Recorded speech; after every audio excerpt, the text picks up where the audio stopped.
Fli-City got some dogs in it, dogs in it. Fli-City come off authentic, authentic. We light it up like arsonist, arsonist. We light it up like arsonist, arsonist. Fli-City got some dogs in it, dogs in it. Fli-City come off authentic, authentic. We light it up like arsonist, arsonist. We light it up like arsonist, arsonist.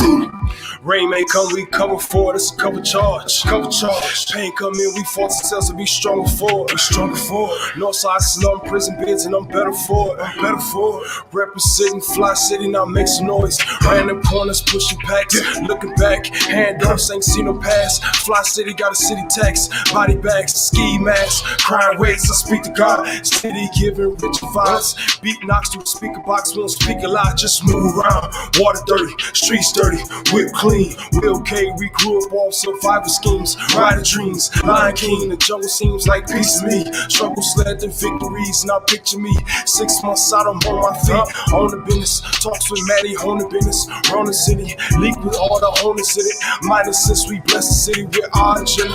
Hustlers, open finish, all that deals is open to us. Just put your lane in this crooked man and we straighten out. Straighten out what they tearing down. North side, south side, east side, west side, peace signs. We try to get this city won't get west side, north side, south side, east side, west side, north side, south side, east side, Fli-City got some dogs in it, dogs in it, dogs in it. Fli-City come off authentic, authentic, authentic. We light it up like arsonist, arsonist, arsonist. We light it up like arsonist, arsonist, arsonist. Fli-City got some dogs in it, dogs in it, dogs. Fli-City come off authentic, authentic, authentic. We light it up like arsonist, arsonist, arsonist. We light it up like arsonist, arsonist. My city experiencing the transition from penny pinching, maximizing our dollars, multiply triple digits. I came a long way from baby jars in a project kitchen. Nowadays, a re-grab charge to just mind my business. All praise to the Most High, how this young king living. Resurrecting the spirit of Osiris, how I'm living. Hustle and motivate your local hope dealer. I'm on tour right now, and I'm dope with it. They lied to us, stole assets, still in crisis mode. Water warriors like 1,000 we will not fold. I'm sick of fugazi leaders and career politicians. The father said people perish due to lack of vision. It's time to rise, black lives, baby, it's on the flow. Bet it back, no 9 to 5, only 10 to 4. A city of monsters, a bunch of go-getters. We don't rock with starters, we too authentic. We don't rock with starters, we too authentic. We don't rock with starters, we too authentic. We don't rock with starters, we too authentic. We don't rock with starters, we too authentic. We don't rock with starters, we too authentic. We don't rock with starters, we too authentic. We don't rock with starters, we too authentic. We don't rock with starters, we too authentic. Let's hear that. Yeah, you keep all that. Hey, we got some new equipment in the house. Moving on up to Jefferson, you know it. Wakanda in the house, vibranium vibrating all around us. That's what it do. Hey, community. Right, good to see you all. So if you hear us back here just kind of talking, or we trying to ask some questions, we just trying to get some things on the back end and ensuring that we sounding right. We want to ensure that the sound is perfect for you and you get the message and the look is clear. We always want to do quality work again, and some things that we're doing, we're learning also to perfect our craft. Again, this is a craft, and anytime that you are working to better yourself, these are some things that we're constantly working to do. So we just love our community again, and really, I just want to start off with just saying, man, it's good to see you, my brother. Always give a shout out to our engineer. None of this could happen without our engineer. We truly are thankful to have a beautiful brother that is committed to learning and growing and engaging. Yes. And being a person, a professional, being professional and being proficient and really dedicating himself to even improving in his craft. So again, a lot of times I was in Detroit yesterday and this guy, started to cry, because I went down there to kind of help him. he had a situation where he was went to the doctor. They did a procedure and went down there to kind of help him clean his house up and stuff like that. And he got to telling me how thankful he was that I took the time to do that and got emotional. He said, "Man, well, forgive me," and started crying. And then he gonna say, "Well, man, I apologize for crying." And I told him, "Man, you better cry." I told him, "You let that out. You let that cry." And a lot of times they think you soft when you cry, or a man is not supposed to cry. A man is supposed to be, a man is supposed to be and do anything that he needs to do at any given time. Listen to what I'm saying. A man, a real man, is supposed to be and do anything that he needs to do at that given time. That means if he needs to be compassionate, he needs to be compassionate. If he needs to just shut up and listen, there's no one thing that will define a man. All this macho stuff, that is some bull. All this I'm tough, all this I'm top of the hill, all this other stuff that we have been taught to believe has been lies. Again, a man, a real man is supposed to be and do anything and be whatever he needs to be at any given time. And so I want us to celebrate this. I want us to really embrace what I'm saying, men that are listening to my voice, women that are hearing my voice. Please share this information and encourage your family members and other people to start tuning into our podcast, because we are sincere about what we're trying to do here. We are sincere that we are trying and working hard to bring you quality information where it's going to spark the mind.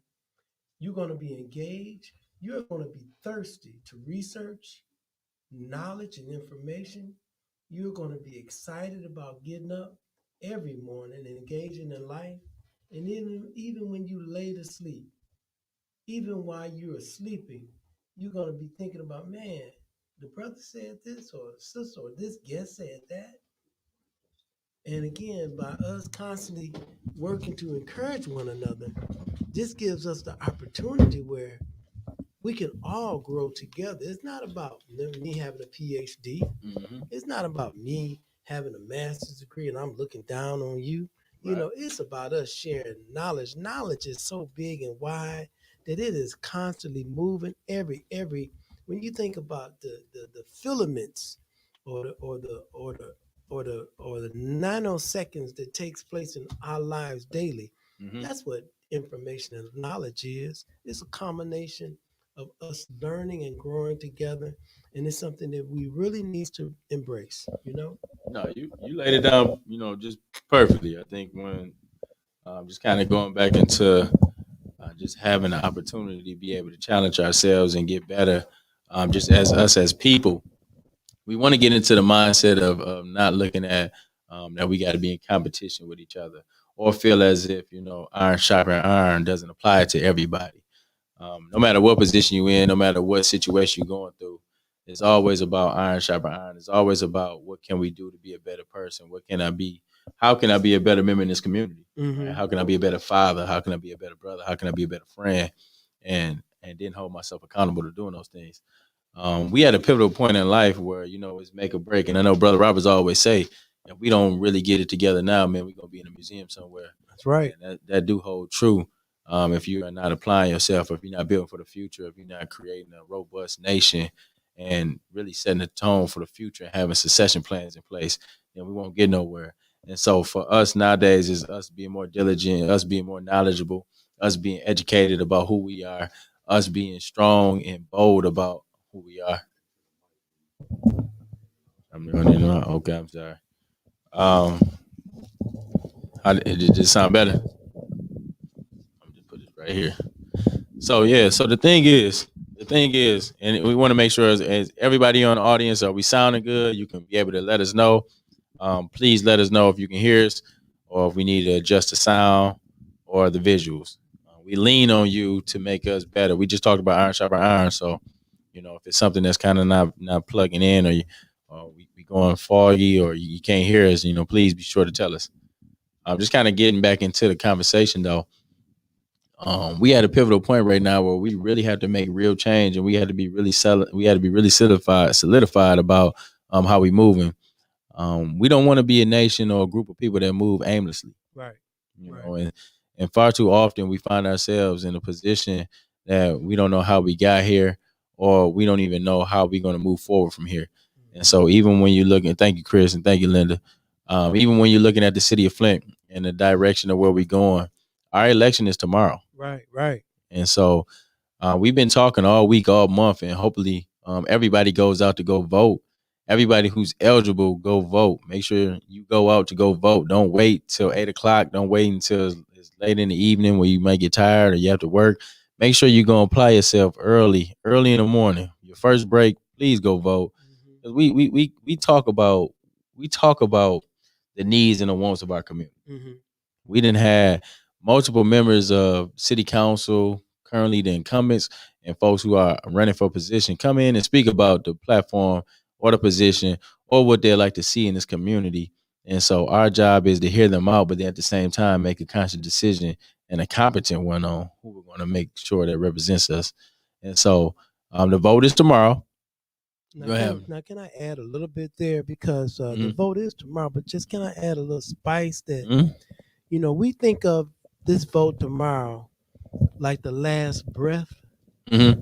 I mean, think of it like this is the last drop of water or the last breath that you are going to take. Come on now. And I think if we can encourage our community to think of it like that and really get these numbers up, that people are really, really concerned about their future and the future of this community. But if you think about, voting is akin to your last breath. Mm-hmm. And I wanted us to really horn in on that aspect that, when you're in water and you gasping for your breath, if that's the attitude that we're going to take tomorrow, we're going to see some tremendous numbers along with some awareness, because behind the vote, we want our community to be intelligent voters. Come on now. Come on. I'm and competent voters. And it's not even just after we vote. That's just the first step. The thing is, we want to have to vote. We're going to attend these meetings. We're going to connect with our elected officials even after the vote. We're going to hold these folks accountable to what they said on the campaign trail. We're going to make sure that we hold them accountable by bringing them towards community conversations and really seeing like what you've been doing this time that you've been in office. Yeah, this got to be. It's that serious. It's time out and over for us just being bamboozled. Me and Brother Rob was having a conversation earlier today about how they just create these systems and how they have made and switched this whole thing up on us and turned it upside down and got us all confused. And so for us, and let me just talk about us for us being original peoples of this world, us being the original contributor to civilizations, right? I ain't talking about just in Africa. We have we have sprinkled all around this world, right? So we were here in America first. We were in Africa, of course, first. Everything when you read in that Bible is backdating all the way back to the times when you talk about ancient Kemet. When you're talking about Egypt, we're talking about ancient Kemet, which is located in Africa. Understanding those is your people. Understanding those are you. Those are your ancestors. Those are your people.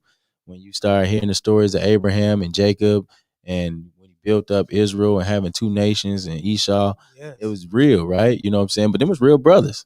Talking about Joshua, Yahweh, way before, I know God got many names, right? We call him Allah, however, however, whatever respect to with it all. But Yahweh, man, set the tone for us to be in these positions. And you got to wonder why this world always feel like they got to kick us down. So when you in a position where the world always sees you as a threat, come on, you got to understand, like, there's going to be some systems, there's going to be some openness, there's going to be some ways that they're going to try to wipe you out the way, right? And one of those things is subduing you from education. So when you was in slavery, they did not allow you to read books or educate yourself, become knowledgeable, but they did give you the slave Bible, right? Yes. And they took some of those scriptures out. Yes. What they did left in is slaves obey your master, right? So you become servitude to these forms of masters, what you may think. Then they whitewash the Bible and whitewash Jesus, right, and whitewash all the guys around the country, and still folks don't even understand to this day that the Pope, the priest, prays to the Black Madonna. Yeah. So it's Today. like everything is so like confusing and so twisted. But when we got to say about us, you always got to know like we are powerful people, and don't ever feel like you are just at the bottom. Don't feel like we got to be like the savages. Don't think like some throwaways, because we not. We none like of that. We the crumbs. Yeah, Come on. That's how they try to portray it to be in right. movies from the times in Roots. I was just looking at Roots, man. I couldn't stand Roots growing up. I did not like it. And then see Alex Haley got sued because they took that story, him and another white collaborator took that story and sold it to us as if that was a real life story, right? I thought that was real life. Kizzy and all them, I thought that was real stuff.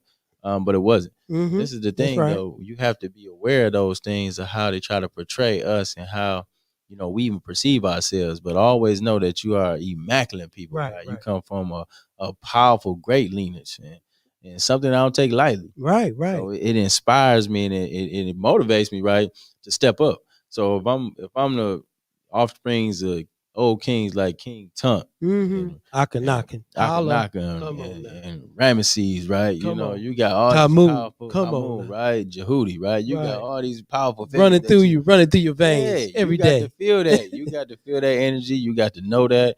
And when you know that, you value it. When you value it, then people see something different in you, right? They can't just bamboozle you. They can't run the game. That's right. You ever been around folks that you can't play them? That's right. You can't even play the game with them because wouldn't they even think already about understand playing the them. game. Don't even think about playing the game with them because they're going to cut you up. And that's that force that you got to have because they see it in you. Yes. You got your head high.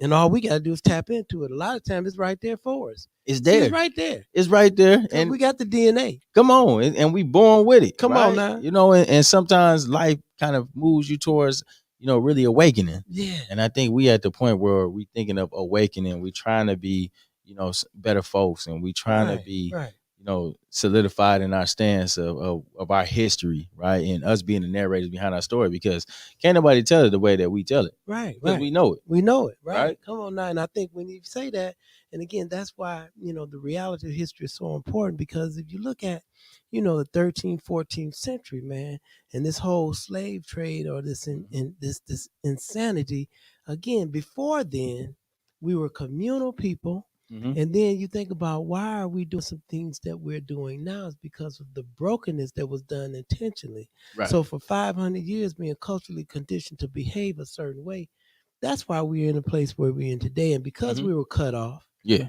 Think about it. Because we were intentionally cut off from our ancestors, and then were poisoned, brainwashed, and that's got to be we got to understand clearly, because they talk about the Holocaust.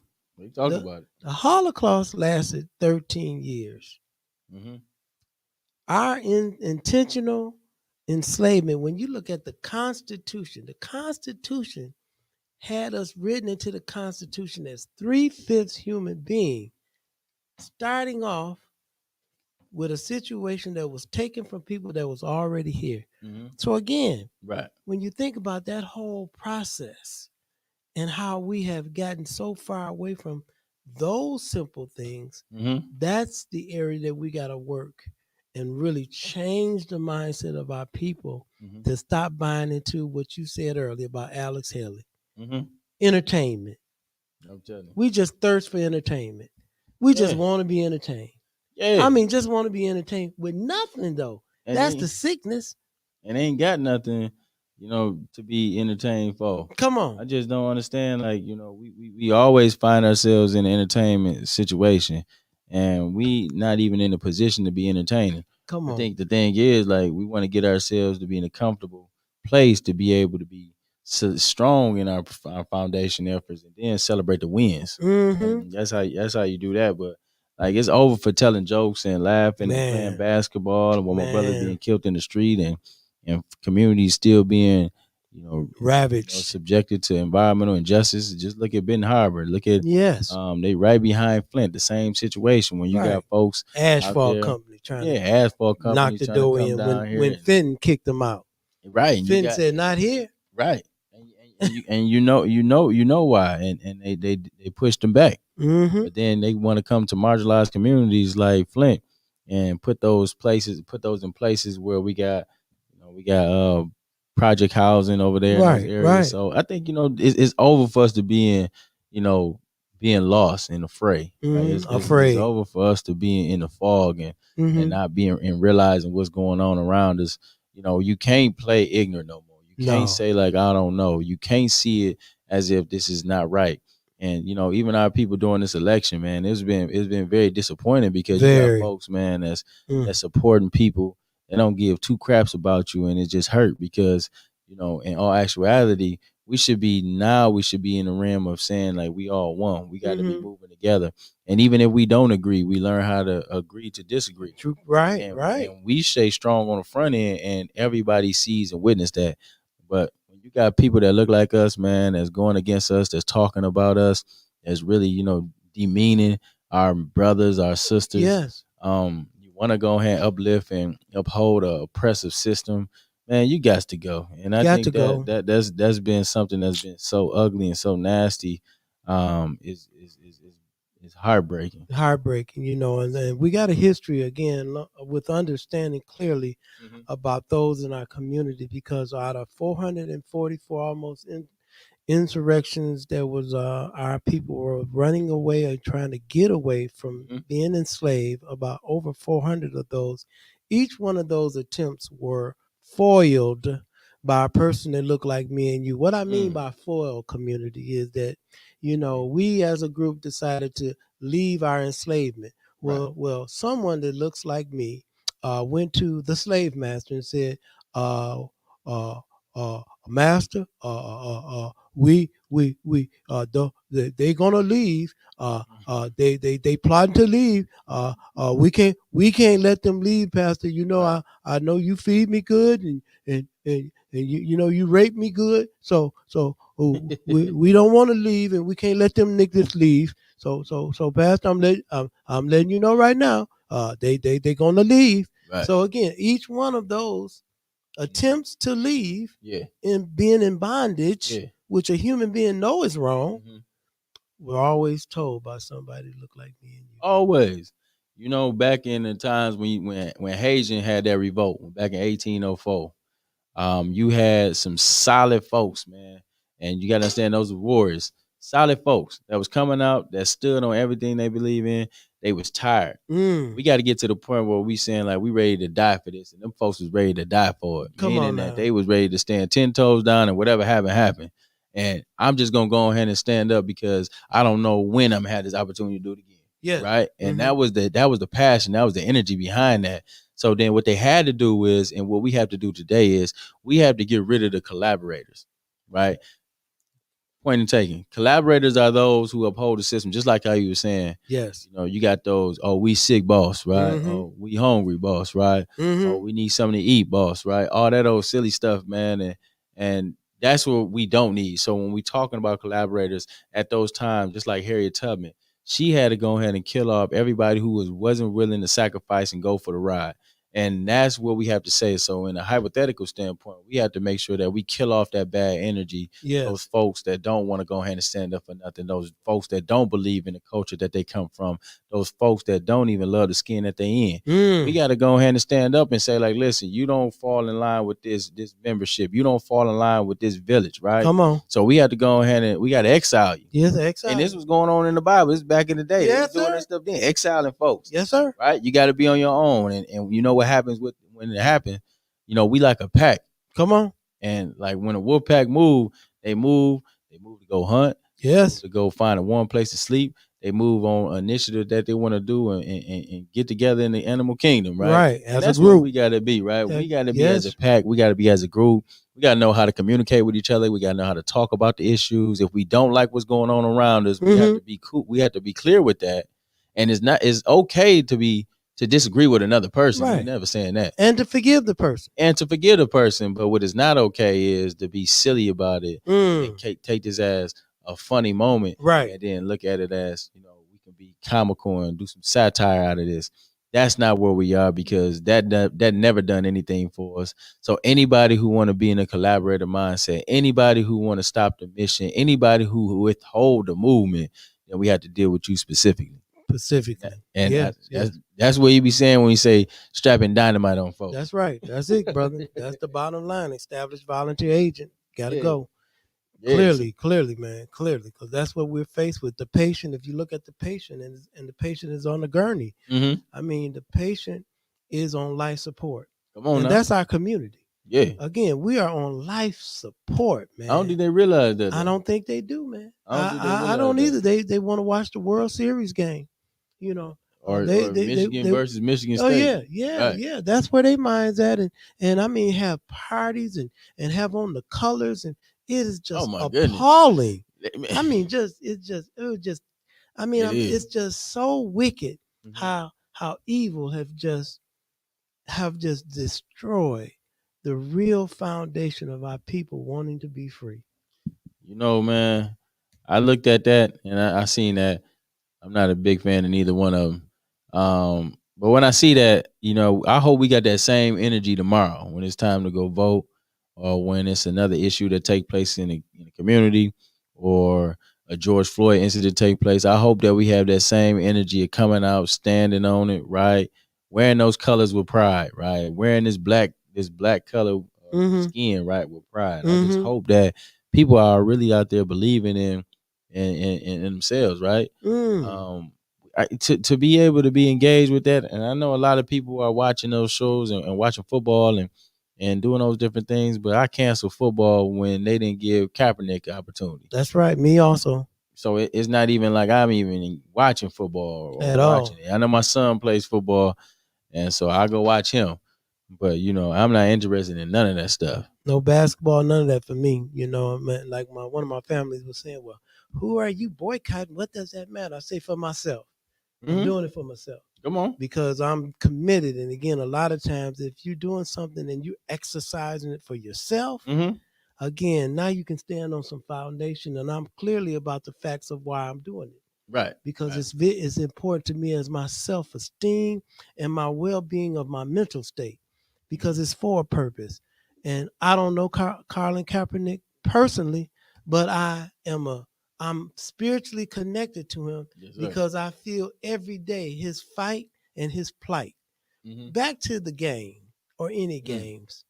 Wouldn't it be awesome? Over 100,000 people in Flint show up to vote. Holler at me. Come on now. When you think about how much they paid to go to the game. Come on. Meaning from food to gas and all of their costumes. Everybody got on their Michigan costumes.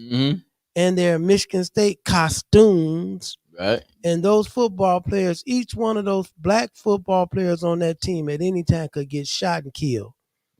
How do we work in a community when our children, our babies, 5 and 6 years old, are asking us, are they going to kill me?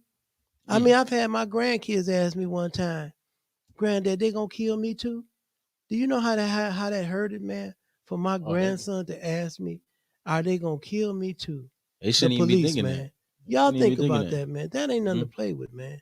And then when it's reflected when we talk about voting, because we vote for the DA, we vote for these judges, right? And these people are diametrically opposed to our existence. They do not care about a black life. Listen, we got some folks. You know, when you talk about we voting for DAs, we voting for the judges.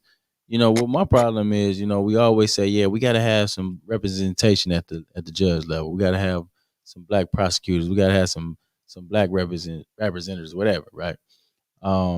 The thing is, some of those black representatives get in there and they forgot who they come from. Or worse, like Judge Perry. Man, Judge Perry is a damn established volunteer agent. Man, he's a clown. He's dissatisfied the whole culture, and that's, you know, to have this person in there that's supposed to be in the best interest of the community, and not looking at this as like, let's just throw everybody in jail, but like, how do we look at this case by case? How can we help these folks out? How can we provide some resources? How can we not send them to prison every time? Because they may need some opportunity. They may need a job. Yeah. They may need some mental help, right? It may be something that, you know, that you can help with necessarily because you're in position to have resources as a judge. But he could be on the toilet smiling when he's taking a crap about the number of people he sent of color to prison or jail. again, and that's how some of these people, really get off sexually. It's through the way of really penalizing and destroying lives. You know what I mean? That is something where they get sexually gratified. It's I mean, sick. isn't that sick? Yeah, that's I mean, sick. it's the same thing with picnic was pick a nigga. They would go around and actually pick black people, children, men, women, and children, and hang them and eat barbecue watermelon and chicken and potato salad. This is what these folks did. It was entertainment. And we today keep saying, let's go on a picnic. See, that's that right there. That boils my skin. That's exactly why I don't say picnic. That's why when Swanson was trying to run down there and do the BLM protest and call it a picnic, we almost had to kick his goddamn teeth in. He was that's the whole that's the problem, man. See, the whole thing is folks don't understand, but they'll perpetrate that and call it a picnic because they ignorant to what it's called. Come on. To the roots of it. Yes, right? sir. They don't know that white folks should go around and pick a nigga and pick a kid or whatever the case and go hang them and eat watermelon and chicken and all that stuff. They don't know that. And so then advertise that they're gonna do it tonight. It's 12 o'clock. They will advertise. It come on, put it in the paper, man. Stuff, crazy stuff. You absolutely right. But that's the thing when we saying like now, man, like we can't even allow that to take place no more. When you see that type of stuff, you call it out. Like even we don't call our children kids because that's the term for baby goat. It's these small little subtle things that we learn along the way. Culture conditioning. Apply and put ourselves in a better mindset, put ourselves in a better position for knowledge of self. So, you're absolutely right. But it's like when you talk about going to this leadership position conversation. Yeah. We got folks, man, that we are supporting, put in office. Yes, sir. And they turn their back on us and think that they arrive. We got folks that we put in judge positions last year, or 2 years ago, whatever the case may be, right? Yes, sir. Them folks ain't even reaching back, even trying to see how they can connect with, hey, listen, those same people that put me in office, let me see how I can help support this, because that's the conversation that was going on the campaign trail. Right. We was going to be able to help create programs. A door was going to be open. Pathways, right, to be able to create pathways. So folks is just not going to prison. Yes, sir. We're looking at them and seeing like, all right, what can we provide to help support them? Make them whole again. And we don't have that type of conversation because a lot of you folks be fake about it. And you know what I'm saying? And that stuff is being stumped out. And I for one, I'm not running for no positions. I don't care for that type of stuff. But the thing is this, though, I care how it's going to represent. I care who's going to represent the constituents, right? Because I am a constituent. And, our thing is making sure that we're being at the table, having these conversations, but then more or less checking in these folks, man, that's in office, that's supposed to be working for us, and then also looking at the work that they're doing. Oh, man. That will tell you a lot about that person. Receipts don't lie. And that's something we need to be really, really conscious of and holding people accountable. And that's a collective effort from the whole community. We was talking earlier about education. And it's so sad that our community really don't understand civics. Our community don't understand the power of their vote and what that vote really represents. Your vote is powerful. That city council and mayor could transform. Our city should be being transformed today. There should be no secrecy around all the money that came into community foundation under this water mandate that these movie stars and singers and all these people brought this money to this community. And we haven't had a forensic accounting of any of this, or has it ever been represented or showed up in any of our areas that we need the money to show up in? Mentoring, building schools, building homes, teaching people how to stay in their homes, creating jobs. None of that money that these black, white, and brown people came in to donate to Flint have we had a real accountability of where that money is. Because back to leadership, you were saying it, leadership. We have people in place that's supposed to be representing our interests and not theirs. I say it again, our interests collectively as a community and not theirs to be a brand where Kate Field is a brand and she's able to brand herself as the white woman that is riding in on the white horse to making sure that the master plan for my plantation system is in place to make sure you Negroes or Niglets going to make sure that you guys are staying in your place, and you better not think to do anything different. And if you dare work to elect someone in leadership that's going to go against our master plan, oh, we got something for you. Listen, and we got to be ready for that. Listen, you know what I'm saying? We gonna build up the next person that's gonna go against that master plan, and we gonna get all in line behind those folks that's gonna go against that master plan. And then if anybody on the other side got something to say, then we gonna meet you in the streets about it, because that's where we are with this. Like, it's got to be that level of seriousness about it. We don't mind walking into the boardrooms, speaking about whatever, sitting down with anybody who got any opposition to what's going on or what's being said. And I do be reading I'll be reading these chats, these comments, and some of the stuff that I be seeing on there is garbage. I don't even know what the hell the folks be talking about sometimes, and it's confusing. But the thing is this, though, if it's something that you got something to say directly, or if it's something that you want to go ahead and put out there, then do that, right? At the end of the day, don't nobody care about what you got to say. It's about what the work that you're doing, what type of impact you're making. People will tell you all the grandiose things that they got going on, but they ain't doing a goddamn thing, and they ain't doing nothing for nobody in this community. So it doesn't matter. It don't matter. If you ain't making impact and you just sitting up here typing all these different messages, or just getting up there on Facebook and Flint politics on the Black Lives Matter page, and you just talking crazy, sit your ass down. Because if you ain't got no plans and no ideas, we don't want to hear that shit. I'm just, sometimes it's frustrating, bro. Right. I gotta be very serious, because I ain't come up. I don't sit up here and just blow smoke and talk all the stuff about what I done. And you people know what I done over the years. I ain't got to say that, because the impact should be continue on. The conversation should always be going on. Folks should always see you out there on the move, and you're always dedicated, right? You've been putting in 20, 30 years of work. Right. So you ain't got to talk about work that you done. We know you out there working. Right. For you candidates who running, who want to sit up here and cry about all the stuff you done or what you doing. Listen, we don't want to hear that. Your work is gonna speak for yourself, right? And let us see that. Don't nobody want to hear what I got. You know what I'm saying? When I'm talking, and I ain't just talking about folks in situations in Flint. When we doing national work, right? When we on the national stage and doing stuff, they ain't trying to hear about all the things I'm trying to run down. They like, man, listen, what type of impact you trying to make right now? What you got? What you got? What type of plan you got? What kind of plan you got? It don't matter about the stuff that you want to garner up and bring up in the past and all this stuff, man. It's like, what you gonna do today? What you gonna do today? And these kids and these young people in this community, they need relief right now. And so that goes right into our conversation about city council leadership, right? Right. So first thing first, we got Ward 1. Yes, sir. Right? Okay. Ward we got 1. Ward 1. Holla. And we want to make sure that we be strong about, and we're going to give you a reasoning on why we say these people, why we select these folks, and some of the work that they have done and contribute to, right?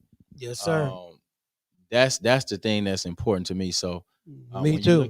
When you look at Ward 1. Yes, sir. Ward 1. First ward, you got Eric Mays. Yes, sir. Now I can say Eric Mays have showed up, just like this morning. We was at Southwestern this morning at 7:15, greeting the students that were coming in. Again, when you talk about putting the work in, we was greeting them to help encourage them to have a positive day. He has come and been a part of that. So back to receipts, what people have done as far as connecting with our community, and then getting up and being a part, and not sitting around and talking about, I wish I could do it, or I'm going to do it. He has came and showed up.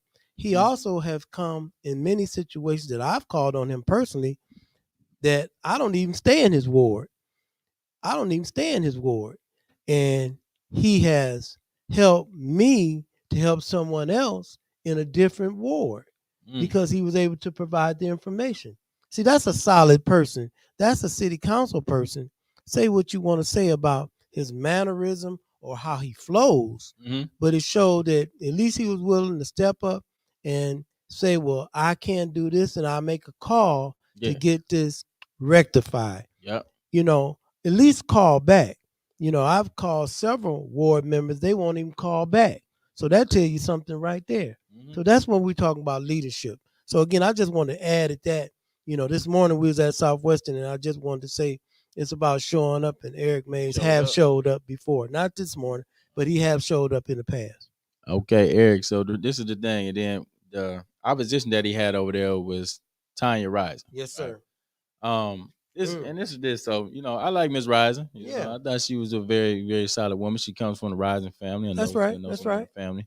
I think the thing I would say to her is get back out there and get back in the fight. It's I just think that Eric has been doing this work in his first ward for a long time. People respect Eric Mays in the first ward. People are going to vote for him. He answers his phone all the time. Yes, he does. I see him always, dealing with a resident or trying to work through a problem or a situation. So the man is definitely engaged with the residents, but at the same time, he's still educated as a senior council member, and we need that type of expertise on the board.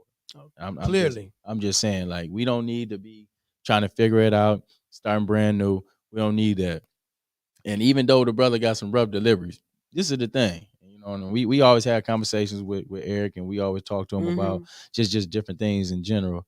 The point of the matter is Eric is a special individual, and he delivers it the way that he sees fit. So the thing is, we need to always understand and respect everybody up there on the board and everybody working together. And when you have that type of flow with each other, when you have that type of support with each other, you have that type of insight with each other or in game with one another, then it doesn't come to a shouting match. It doesn't come to an argument. Right. It comes to, hey, listen, I'm passionate about what I'm doing, and I believe in the work that I'm doing, and it may come off a little rough, but that's because I care so much about this city and the direction where it's going that I speak out of turn. I speak with conviction. I speak to get a point of clarification, right? So it's like you have to understand how folks work and folks' personality, but then at the same time, you all have to kind of work together as one, because it's like making a pie. Exactly. Everybody got a different ingredients. Right. Maize might be the sugar. The thing is, we need that sugar, and at the same time, we need the crust. And then same time, we need aluminum foil. And we just need to be all in one accord. We just need to be in sync together. So that's the type of flow that I hope the council have this time coming up. But that's the reason why we selected Eric Mays out of the first ward. It's because of his leadership. It's because of his diligence of staying committed to the residents and always working on behalf of them. He's always at the meetings. Yes. He's never leaving early. Right. Unless, it's a situation where he may be put out. But the thing is, the brother is there. And then he's always sharing information on different podcasts, and he's showing up for different initiatives. Right. So that's what we expect out of our council members. Not somebody who just out there just running around and just saying, vote for me. Okay. And then, and like they say down at council meeting, point of order. One of the point of orders I like to have with Ms. Rising is please be a part. When you lose, be a part of our community. Don't just go away. We need you on board, because there is a place for you in the betterment of our community. Something we got to stop doing. All of us, we got to stop. Even when you said earlier about competition, healthy competition is good. Yes. It is really good, guys. When we pervert it, that's the problem. So my call to you, Ms. Rising, is be a part of solutions in our community and work with Mr. Mays and those that get elected. We need everybody at the table. We don't have the luxury to demonize you, to hate on you. Ain't nothing like that coming from us. No, never. We're going to be real and call it how we see it. Right. And then those that got receipts where they are totally against our community, we calling that out. Yeah. But all I'm saying now is that we got to collectively, those of that run for these seats, we're just asking, let's work together, even if you lose. Man, that was perfectly well said. So, Ms. Rising, that'll show us in the community that you're dedicated. Yes. That you're just not, looking for a position to be in the seat, but you're really in it for the long haul. You really in it to roll up your sleeves, get to work, work alongside us. work alongside with Eric in the first ward, work with the residents in the first ward, but you stay continually active out here. You attend the meetings, you know Yes. what's being said on council, right? You know, you try to get a greater understanding. That's what we saying. That shows us a lot. Mm-hmm. And then maybe next time, 6 years from now, whatever, we gonna vote you in, right? Or Mhm. whatever the case. Eric might be done moving on to somewhere else, or he might turn the seat over to you.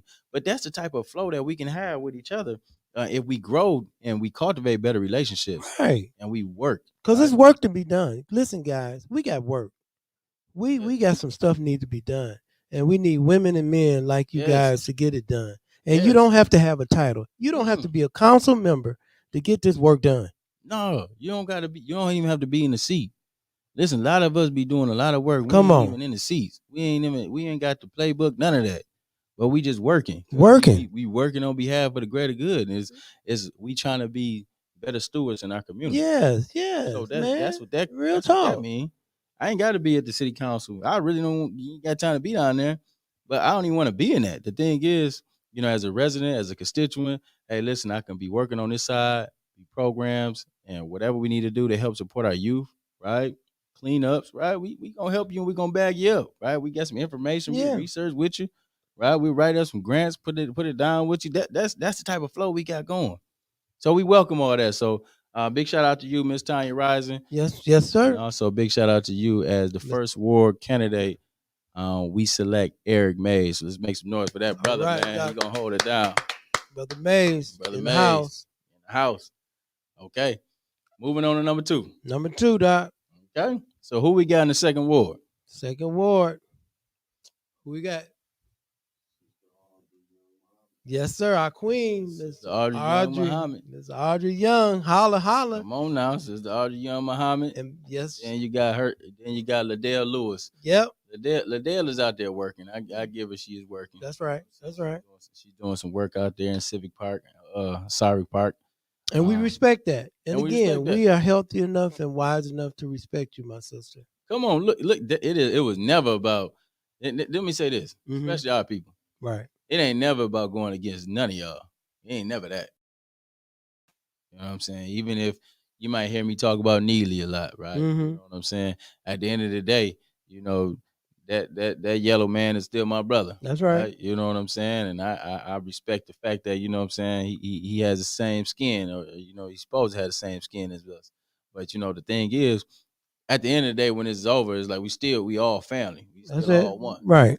Right. So we can argue, we can fight with each other, we can disagree, we can not get along, but then, you know, your success is my success. So exactly, we live in the same community. We gotta find a way to make this work. That's right. So with that being said, we ain't never bashing none of our people. We ain't not trying to take you down, but on this note, man, we need some solid, some real sisters. We need a real force in that area because the second ward is so vital. Right? They was shook enough from that crap that Maurice was doing. Man, this year. vital. It was hurtful. It was hurtful to see that, man. Painful. Maurice, man, listen, we gotta get you in here, Maurice, because you know we gotta tell you face to face how bad you hurt our feelings with that, man. I was appalled by that action from you and running around with the Republicans. Man. And running around with Pence, bow-legged self. I just thought that was crazy, Maurice. I just, you know, we expect you to be the jazz man and be down for the cause all the way around. And I know you came back around later on, but the damage is done. So, I mean, and then when you think about all of what you have given to our community, and you know, a lot of times we don't realize how we affect each other, you know, because you have given Mr. Maurice, you have really given the community, and when you think about, you know, the genius that you are and how you've really impacted with the music and people just love your entertainment, you know, and it is about legacy, you know what I mean, and those blimps that happen in our lives, and that goes back to forgiveness. See, what happens with us as a people, you know, we are really forgiving people, and it is because of our hearts that I'm even mentioning your name, because at one time I wouldn't even mention your name. You know, you heard me you heard me personally. You're right. I love you like a brother, man. So it was personal to me. But as Mr. Robinson just said, you are my family. You are part of the family. Sometimes we have to, like you said earlier, about exercise the position of outcasts in our people for a few days, and then bringing them back. Come on. So I appreciate what Yeah. you said about that. Sometimes we do have to allow you to be out on the island by yourself. Come on. Floating a little bit, Right. and then looking at some palm trees. Yeah. Run around naked. That helps you to understand the beauty that you are as a black man. Come on. You got to get recalibrated sometimes. Right. And we gonna be here for you. We gotta leave you alone for a while though. Yeah, right. Because we can't let you come back in and just disrespect us like that. That's like stabbing us in the back and then just come back in for a high five. It's like, like nothing happened. Oh no, we ain't that. Not yet. No, but we ain't that. We ain't light now. No, we ain't light. Tell you like, man, we ain't no trick or treat like that. Nah, okay, no right. Trick or treat. We would go hard. We love our own, man, but we would tear down other situations. Trust me. Anybody else, and it would be a whole different situation, and it's like that, and they know that. They know that, right? So they ain't gonna come with that. But our own, man, we hold y'all to such a high degree, right? Like it's just like we hold you in a place that that we think so much of you, right? So sometimes we get let down, and it hurt our feelings. Cause when you think about it, we be looking like you are me, I'm you. So I mean, you can't get no stronger than that. Come on now, and you should want your brothers and sisters to depend on you and look at you like that. Just smile when they see you because it's just a level of excitement that I get when I be around y'all. Right. So I do like brother. I take that stuff personal, man. Right. I be messed up behind the scenes. Right. Hurt about it though. Right. But we gonna set up a time for Maurice to come in, man. Yes. We're gonna have a conversation with him so we can kind of get this thing back on track. Put it all on the table and then see what we got. Mm-hmm. All right. That's what we do at Goulash. Moving on. Third Ward. So we is supporting our sister. Oh yes. Sister Audrey Young. Audrey Young. Audrey Young. She's Audrey Young on the ballot. Make sure you go out there and make that pick for Audrey Young in the second ward. All right. All right.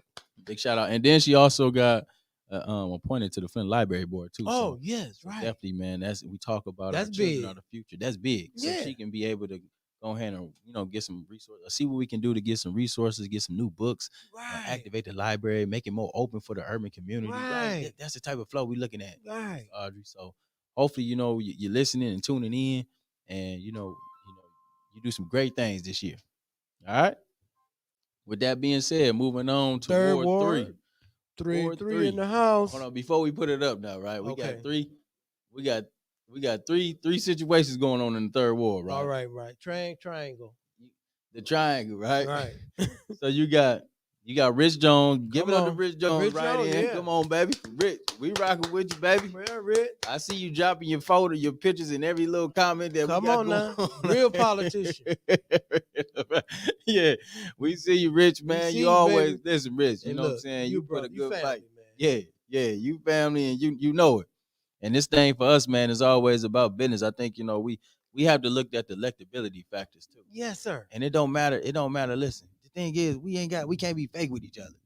If I'm not equipped for the job, don't put me in the job. Right? Don't put me in the job. Don't put me in the job. And I'm cool with it. I'm gonna be all right because it's something else for me. Something else you can do, right? I'm good, right? I'm just trying to find my place. Same thing with you, Rich, bro. Yeah. Rich, man, you be working hard out there. Hard, Rich be out there working hard. When I'm telling you, hard, come on now. Down the street and see Rich down there footing it. So Rich is doing really good on the campaign and really putting it out there to be a write-in. Right, I love it. I think he got some good ideas when he's talking about the zero to balance. Yeah. And, he's working with the youth and the basketball, man. Mm-hmm. So you're a top tier, bro. We appreciate you. We just wanted to let you know that how much we value you. That's right. That's important, man. Right. We really want to acknowledge that because, again, it's about giving each other flowers and bragging on each other while we're alive because we don't want nobody to misinterpret any of our actions. We want to be very clear. And Rich, you are our brother. Yeah. You are part of the team. Hey, Brother D. Brother D, what you talking about, man? You tripping on the content of the platform. You don't like the content on the platform talking about Rich, man? Come on, Brother D. Don't be like that, man. We got to call you out on this one. We're going to give you the call-in number if you want to call in, too. That's right. But definitely, moving on to the next person, we got Quincy Murphy. Yes, sir, Mr. Murphy. Moving on to the next person, we gonna move to AC. Okay, let's talk about Quincy real quick. What's Right, going right. on with Quincy? I think Quincy again, the brother has always been a little eclectic as far as his approach to a Yeah. lot of different things. And again, Yeah. he too is a family member, Mm-hmm. but this is not his position. This is You not. know, I and don't then think we it have is. to really respect each other and encourage each other to get in your lane, right? Yes, sir. Because there is a lane for him, Yes, sir. but this is not the lane that he needs to be in. I agree with you. I agree So with that's you. all that is. I agree with you 110%. Quincy, this is just not your lane, man. This is just not your, third ward is they've been bamboozled by Santino already. Yes, sir. They have been very upset. I know Reverend Flynn is probably flipping over the church pews for trying to support that brother in the third ward because that was a waste of our time. I don't And even live in energy. the third, but that was a waste of everybody's time. Right, And right. he got the nerve to be walking around smiling Right. down there working in Monroe, doing all this other silly stuff, running with the police, talking about George Floyd deserved what he got. Yeah. Listen, you know what? Don't come back to Flint. How about that? At all. I don't know what this brother. What's wrong with him, Mick? Took the the money. and Took the money. took the cash and all this other jazz. Like you said, he swallowed. You know when the brother swallowed. You know how that go. Yeah, he swallowed. So man, listen, man, Quincy, man, I prefer you to be, we can go ahead and get Burroughs Park, cleared up, man. I really appreciate that, man. I think that's what Right. we be saying. Quincy, listen, we need folks in their respective lanes. Right. Like you always been good with the parks. Right, brother. Maybe, That's your thing. That's man, his thing. maybe we can get a park and recreation opportunity Yes. going on out here or something. That's the Right. type of flow that we can make. We want to help support that.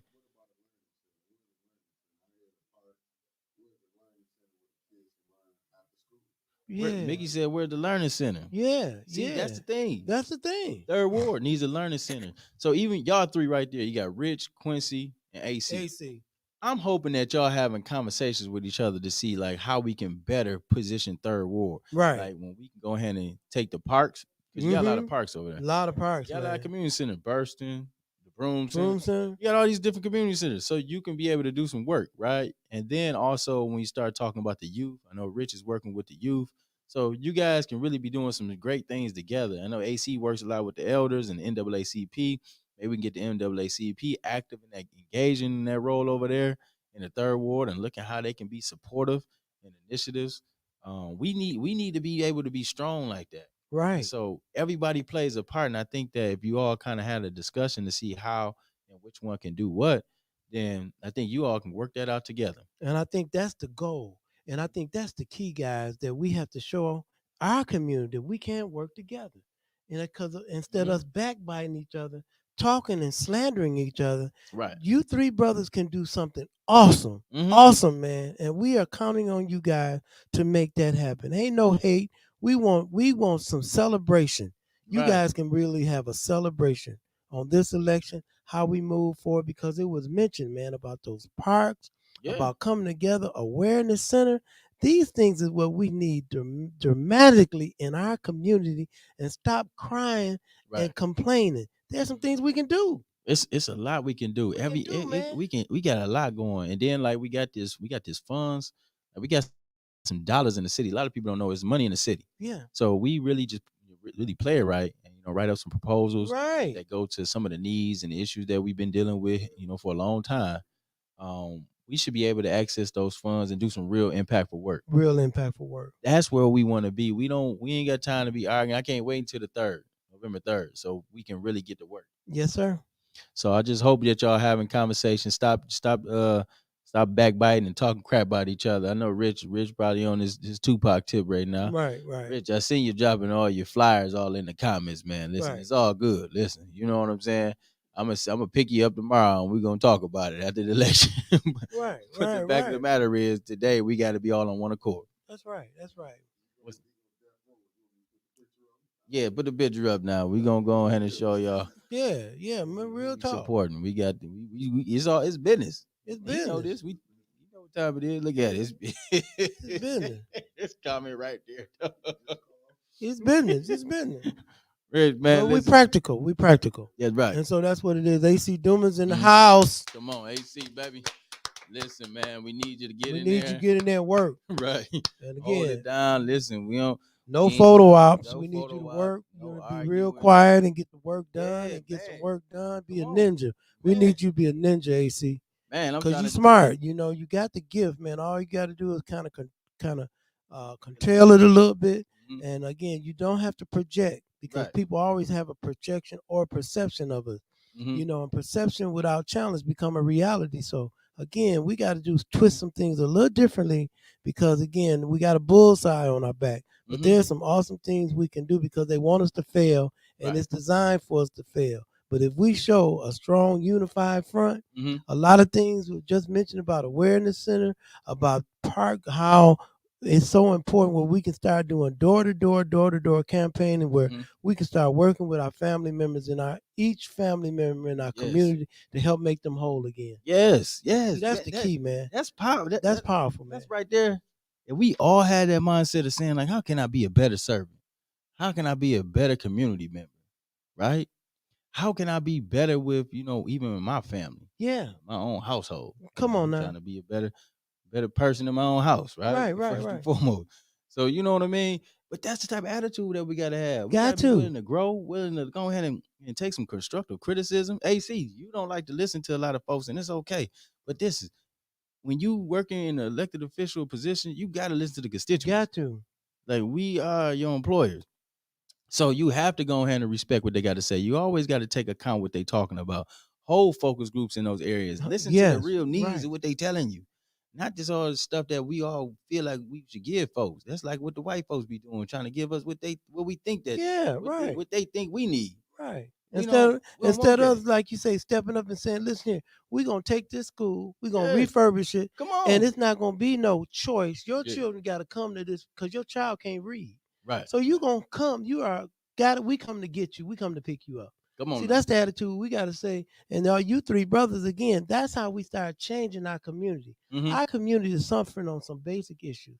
And again, when we can really direct the resources to the need as opposed to locking people up, Mm-hmm. these Come on these now. young people can't read.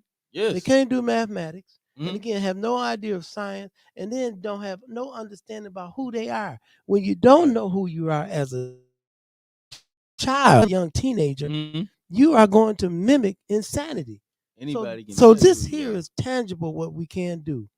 Man, I love it. No, anybody can tell you who you are.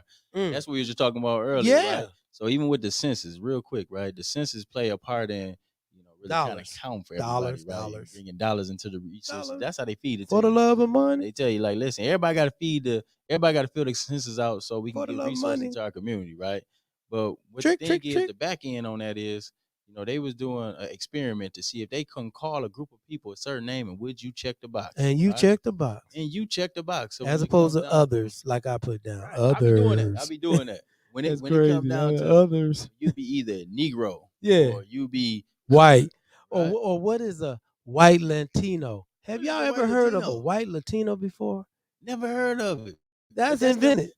That's them playing with the numbers. Yes, sir. That's their systematic play, right? So they can go ahead and extract the resources from certain areas and categorize folks in different boxes, right? So what we need to do is not allow folks to go ahead and be the narrators behind our story, not tell us what nationality we are, what group of people we are, because that's something that we research, study, and we pass Come down on. the traditions and heritages to our own. Come right? on, That's brother. our job, our label, our colorism, however you want to call it. Right. That's what we own. So My definitely, I man. think that's to that point. Black people, let's get back into the Come horse's on. saddle. Yes, Let's sir. get back to riding this thing, and hope as opposed to carrying the tail. Mm-hmm. That's good. So again, for Third Ward, yep. Big shout out to brother AC. AC in the house. We hope you're hearing and listening in, man, and be a team player. Team player, please. Yes, sir. Eugenics. Good job, Becky. That's right. Fourth Ward in the house. Let's go with the Fourth Ward. Hold on. He had a quick question from Tiffany Jones. She said, what is he going to do about the asphalt situation? So that should be a hot topic in that Third Ward with AC. Right. You should definitely hit the ground rolling. There's been some conversations going. We're still pushing back. We're writing letters. We did open comments. They have a new date coming up. So we're working that issue at the asphalt situation currently right now. We're gonna reach to get them on tomorrow. We're gonna reach to get them all. Rich, we can have all of them come in. Rich, AC, Quincy. Forget it. Everybody. I'll make it open for everybody. Anybody who's running for city council, if you want to come in today, tomorrow, you want to come in. Yes. We're gonna invite them. We can invite you through Facebook. We can call, sir. give you a call-in number. You can call in. I think Lakeisha wanted to call in. Lakeisha, I seen you wanted to call in. We got to get on the call in. Lakeisha, you still on? If you still on, we can get you on here real quick. Get you on right quick. And always remember with the asphalt situation, they kicked it out of the 23rd corridor, Fenton. So, we always have to keep that information out there that that community didn't want it out there, and this community don't want it in our community either. So let's keep that out there forefront. They made sure that community out there in Fenton didn't want it out there. So we need to be honest. They say, no, not here. And they didn't put it there. We saying no, not here. Right. And so we're already poisoned by the water. Correct. So we do need to keep a good eye on that, and also make sure that we say no, that we need to do to make awareness so everybody know. But then environmental justice is a real thing. Real. So with that being said, if any, like we say, any council person you want to come in, want to have a conversation, call in. Want to call in, you want to say some things, you want to make an announcement, please. We'll be on air doing live remotes tomorrow. So we in here. So moving on to the 4th. Okay, 4-4. Yes, sir. Okay. Hold on, before we toss it up, let's talk about it. So we got Kate Fields, who was incumbent. She already know what time it is. Definitely Swastika. About to ride in. No, you just hold your horse. KKK. Perfect name. KKK. Kate Karen. KKK. Kate. However you want to do it, right? We just sick of your shenanigans over there in the 4th Ward. Now you want to sue? She want your money, $700. I spent $710, and I want all that money back. She said the money she spent to fight them censoring her. She want that back. Man, Kate, go sit down somewhere. We ain't giving you a coin back. You already stole some money before. You haven't accounted for the money. Man, that was crazy. And Judge Fair, how would you sit up there and do that, you big silly boy? That wouldn't make no sense to sit up here. When we talking about censorship, she should have been censored for the rest of the year. Ridiculous. And I'm gonna object to your ruling because you know what? That was a terrible call. And so that's when we talking about really white supremacist call. We hold Judge Fair. We ain't gonna call you judge. We're gonna call you Joseph Fair. We're gonna hold you accountable for even putting that stuff back on the floor. Your ancestors honored the Fairs Cup. You should let that go ahead and go for 30 days. It's 30 days censored. How many times have we censored Eric? How many times have we censored other folks? And then Kate go come around here and go take this to court. Come on, not a white woman. You can't tell a white woman not to talk. Is Donald Trump can talk? What you mean, man? Forget her. She can talk. What you mean, brother? You can't tell her not to talk. Listen, we're gonna run a petition to get you up off that bench. There you go. Silly stuff. Yeah, right? That's what's needs to happen. Don't play with the community because this is when we get involved, and that's the flow. Whatever white person go, whatever white person say, they can go do whatever they want to do. And forget that. We gonna go in and tear down that because that's when we're talking about. We got to hold accountability. Yeah, I don't think that was not a favorable decision. No, it wasn't. I think that should have stood. We should have allowed her to go ahead and be censored for 30 days because she ain't got nothing to say anyway. It was a slap in the face intentionally to our community. Man. So that's what that was meant for. That was a signal. Y'all ain't running nothing. Man, y'all ain't controlling nothing. That's what that signal was, man.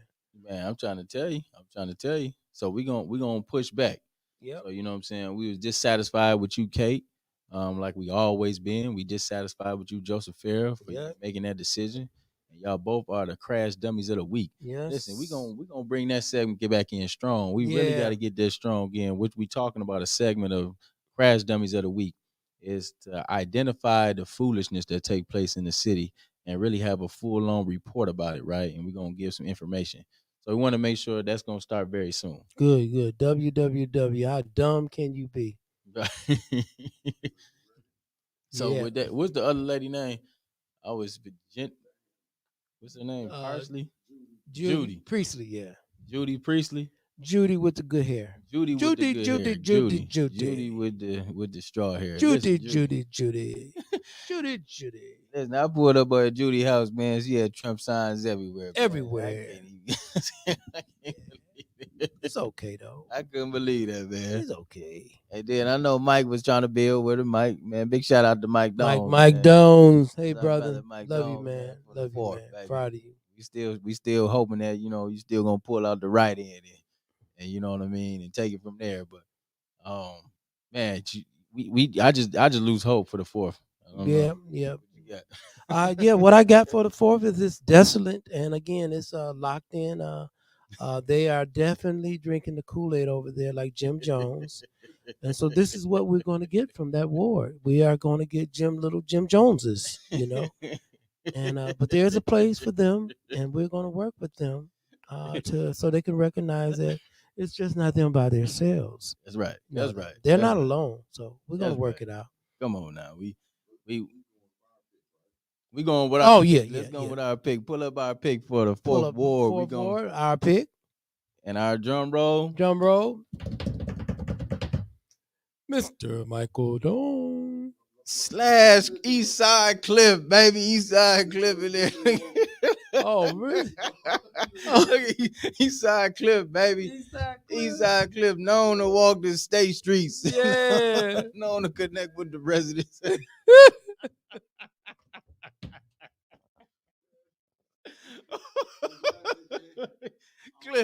Cliff, I think Cliff in the studio. Cliff in the studio right now. Okay, then we got it. Oh man, that's Eastside Cliff in the house. Let me tell you, every time I didn't get the memo. I just got the memo. Community. Yeah, they held that one back on me. Man, Mickey. They didn't think I was prepared for this. Mickey was instrumental in selecting That's that a pick. good one there. That's a good one. That was a good one there. I love it. He was instrumental in picking. That's a Mickey good was one. instrumental in selecting Okay, Cliff. thank you, Eastside Cliff in the house, man. Cliff in the house. That's good. Man, that's my dog. Seriously. Man, listen. That's Man, good. listen, man. Big shout out to Eastside Mike Cliff. again. Yeah, Cliff, Mike. man, listen. We gotta throw Cliff. Cliff knows where all the bones are. Oh, I'm sure he does. And I know he done marked his territory too. He done marked his territory. He is definitely out there, and I see him every time I'm out there, man. So I really, man, I appreciate you, Cliff Eastside, yeah, man. you doing your sniff. You doing sniffing. We love you. Representing the long way, you know what I'm long saying? way. Oklahoma Street. That's where you can find him at. If Right, you're looking for him, you're on Oklahoma. You right said there on your the corner trash there. out. Yeah. that one house, they had to come over there and get the trash. People, when they take the trash out, they had to come over. Take the trash out. Yeah, the city had to bring police over there to get the and that's something, man. You got to get the police to clean up somebody's house. That's some dangerous stuff. Man, listen, man. Yeah, you're right, man. I think, man, we just need to make sure we wrap our arms in love and care around the city fourth ward, east side, because they've been neglected for a long time. I remember as a kid growing up, man, beautiful. It just was a different vibe. Man, you seen the change go. You seen the change. Now. The change was real. Man, it's like, ooh. So, I just really, my heart go out to them for sure. I wouldn't even walk over that night. Yeah, you know what I'm saying. And I'm secure in myself. Right. So So hopefully, man, Eastside Cliff and the good folks in the fourth ward can turn it around. That's right. We gonna be right there with you and supporting. Mm-hmm. All right. Fifth ward. All right. Yeah. Okay, so out of the fifth ward. Okay, with fifth ward, we're gonna take a look at these two candidates. We got Jerry Winfrey Carter, who was the incumbent, and then we also have Joseph. Joseph S. You know his name? Joseph. He said Joseph Scampini. Joseph S. Joe S. So Joe S. So we got Joe S. and we got Jerry Winfrey Carter. Now listen, Jerry is really activated in the fifth ward. I have to say, I just seen her out there really connecting with residents, going into the fifth, into the heart of the fifth. I'm talking about into the no voter land, right? Really just connecting with folks and making sure that they're ready to vote. We behind you, sis. Yes, you got we are. Real ones with you. We're gonna support you. She was at the fifth ward block party. Okay, you know it. She was there. Yeah, and getting to it and singing and everything. Yeah. I saw a little hustle. Yeah, came out a little. her little shell. You know, what we I'm got to keep saying? working on her. You Come know, on now. she Come can on. be taught. You Come know, on now. and one thing that I really respect about it is she's willing to learn, and she's starting to loosen up. You know, and I Right. think that's something that's really genuine in someone that cares about the community. Come on. Because you don't come. Listen, man, the city council is a step, and you are not fully. I don't care if you got a degree in political science. Again, on the job training is a lot different than books. Oh, And so I have to really respect for her, at least care, and she's studying and doing some homework. come on now. But she is starting to really loosen up and feel comfortable around people. You know, she had that problem, but she's working on. At least she's trying. You hear that? And So I speak, really respect her. that That's speak why I've volumes. supported her. Yeah. That speak volumes, Jerry. You know, especially when Brother Roberts is saying coming out that shell. Right. Because you know we need folks that's able to connect with people. Right. And Right. you know, Right. people feel like you're welcoming. Like people can come to you and talk to you and, Right. and tell you Right. about their concerns, right? And not feel shaded or what have you. And that's sometimes is intimidating for some people. It is. And It so, really is. So I'm glad to see that you coming out the shell. You are, Yeah. you know, Yeah. just vibrant. You vibrant. Right. You know what I'm Right. saying? Right. You working it the way that you should be. And Mm-hmm. so it's a joy watching. It really is. You know, it's inspiration, really. And then about Joe, I'm not too sure about Joe. I don't know what's going on with Joe, to be honest with you. I know that I seen him out here. I think he was doing some painting one day, and but dig this here. We need some action. We need some initiatives. Right. Right. You know what I'm Right. saying? And it's a sustained initiative. And Yeah. again, when you think about initiative, and again, if we keep it simple, and I really go back to, you know, what's going on with our children Yeah. and lack of resources, and then even with our community, because there's some real simple things that we must do. We need to take land bank back. We need to really have a concept about how we can start refurbishing these homes and teaching people how to stay in these homes. Come on We now. need to focus on job opportunity because people talk about crime, and it's directly related to opportunity with jobs. Right. And so those are some things that we need, and not giving people a 1,000-year tax abatement. You want to attract employers here to our community, and then what we need to do is build and create employment ourselves. The city council can create employment. They can bring on initiatives on board that they can really use as pilot programs to really help get the community involved in education and employment. So that's one thing that we really got to focus on. And with this, the brother from the Fifth Ward, again, we need you on board to help out, even with your loss. Again, we need everyone that cares about our community to be on board and not run and demonize each other. What we need to do is say, what can I do to help you, Miss Winfrey? If I lose, what can I do to help? You know, all of us got to be in a position to say, what can I do? As opposed to, I'm injured, and so I'm hating on everybody because I didn't get this position. Your position was already granted to you from God. You're a human being. You're the most incredible creation on earth. You are a human being, and that's your number one position that you need to play. Now, what happens in life is we get other assignments, and all we're trying to do is share assignments and then figure out what your talent really is. And all of us got some talents. So Jerry with the S, what's his name? Joe with the S. We definitely need you to be on board with solutions. Yes, I think that's gold, right? You know, Joe, the game ain't over, man. We really need you. Yes. Go ahead and step up and help out Jerry with the Fifth Ward activities. Let's see how folks can really work together. You know, that shows you character. If you can, you know, not be injured by a loss or being upset because you wasn't selected or picked, but you're willing to get out there in the mud and fight and live another day. Come on, that mean a lot. I can respect that. Right. So maybe in the next 6, 12, 18, maybe 24 years, we might be looking at you, you know, in the Fifth Ward. But even before that, we inviting you to come down here. We want to get to know you. Yeah, we want to get to know you. We obviously ain't had the time to get to know you, and we heard some things about you, but we want to get it straight from the source. So, whenever you're available, man, come on down and you know bring some friends with you. Yeah, please. All right. All right. So again, Miss Winfrey. Yay! Thank you, my sister. Proud of you. Ward Winfrey. Fifth Ward Winfrey Carter in the house. Come on now. WC in the house. Come on now. All right. With that being said, moving to the 6th. Mm-hmm. Now this is an interesting war right here, right? Very interesting. Woo. This is where you got Club Sunoco, you got Rubes, right? Mm. You got the West Side, you know, you got a little situation. You got all the killing fields, huh? Mm-hmm. Come on now. I think this is gonna be interesting, but I gotta be very straight and forward. Character is what draws me to this pick. Okay. 6th war. All right. And the reason why I say that, wow, character. and I'm gonna go ahead and shed some lights on some things, right? I respect Sister Claudia Perkins because of her dedication and her zeal, right? Mm-hmm. She's a strong woman. You know, we respect and love our strong women.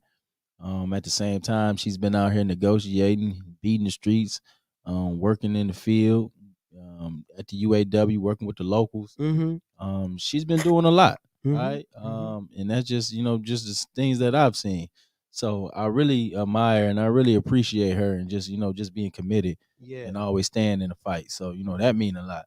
And she ain't trying to just, you know, just be ambulance chasing and just jumping out here and just doing some stuff, but really trying to make a difference. What I be seeing with Tanya is it's like a character. And what we don't need is we don't need fictional superheroes, right? We need to have some real people that's out there that's dedicated on the beat for real, right? My man. And it ain't got to be jumping on Facebook Live and showing that stuff. You ain't got to go here shooting down the street and just gonna pull your phone out and act like you in the mix and looking at and recording it. Because, you know, my people was upset about that. They was mad as hell about that. They didn't like that. They don't like that type of stuff, especially when you're dealing with real people out there in the streets like that. So it's a real thing about that. And so, you know, and just I can't respect folks, you know, that don't have or doesn't, you know, display positive character. And so even from the times that I dealt with her, and I've always speak about my own personal dealings with people. Right. I don't just be talking, you know, your dealing may be different. You may have a better engagement, better time than I did. Right. But with this one, with Tanya, you know, she hurt my heart when, you know, she basically, you know what I'm saying, put a situation in play, like, you know, at least, you know, like we taking checks from folks and, you know, like we extorting folks, right? Right. And, you know, that's not the type of flow that we want. That's not type of, I don't respect that type of stuff. Just for her to kind of even put that type of stuff out there on the table and showcase a check as if we bought that, then, you know, that was crazy. So it just made her look real silly. And to be honest with you, I lost all respect for her. So I cannot support that. And I know she runs around with Weaver and them and, you know, and all those jazz. Regardless of any, I don't support that. Right. Well, so, you know, and then I can, you know, I know her dad, and I think, you know, what she did was intentional with the whole situation. And again, you know, I do believe that she is being manipulated by someone else. That's a fact. And, you know, I think that a lot of times we will destroy one another's character. We will destroy each other's character when somebody is paying us. And she reminds me of that lady Candace Owens in some of her approach to how she's been dealing kind of in our community and with our people. I think it's very mind opening as far as the behavior that she has shown.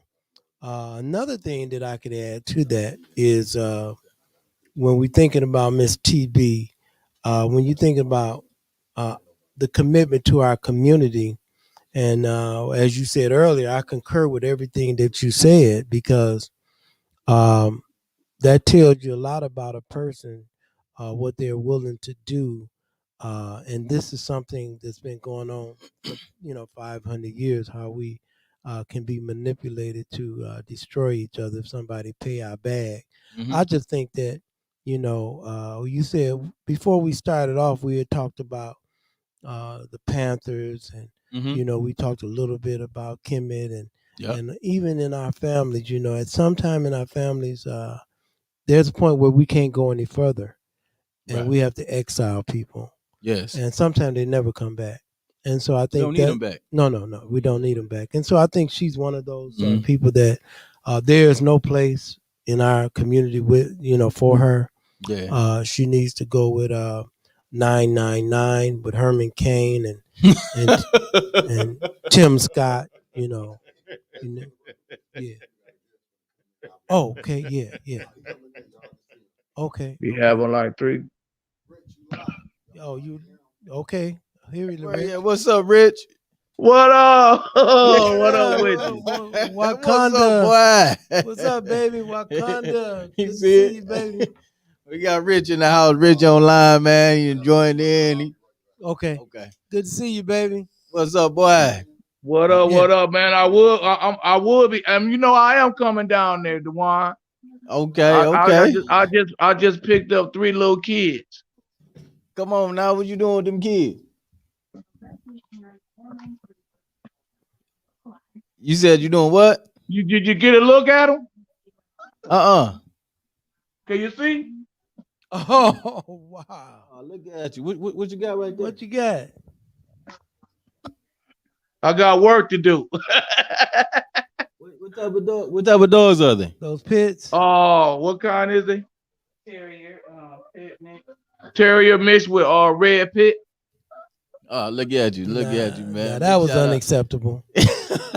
Now, who decided to make them? Now, that was terrible. Now, who did Who that? decided to put them in my hand? That was all right. I'm only saying it's all right because they right here to get me, and they right next to my bad knee. Oh, okay. Well, that's a plus. Yeah, they look at me, boy. That's a plus. Okay. Hey, man, how everything going with y'all today? Listen, man, we blessed by the best, having the time of our lives. Let me ask you a political question. Shoot, since what's I'm going the on? one running for office. Okay, come on with it. How you feel right now? I feel good. I feel real good.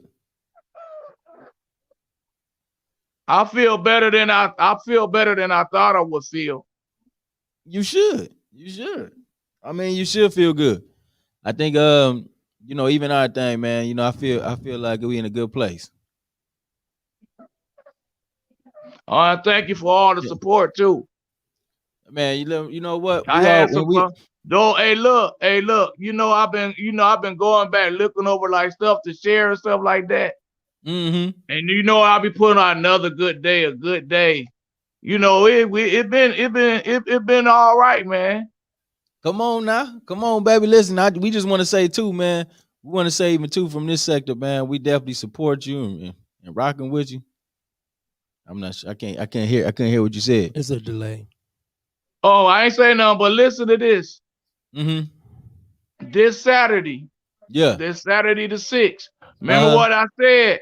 I ain't just counting on what happened tomorrow. I'm like, hey, look, this is another victory right here. It's a handful victory. But this is a victory right here. I got something positive to do in my free time. My man. And I got motivation to stop playing with a generator and go ahead and pay Mr. GE. Okay. You know what I'm saying? That's right. Can't keep playing with a generator with your youngins. You got to be serious. Do what you got to do. Big boy, got to be a big boy. You know what I'm saying? It's been all right if they did this in July. It worked out half the year. Come on now, you done saved enough. Yeah, you saved enough. you had to do it when it's Jack Frost time.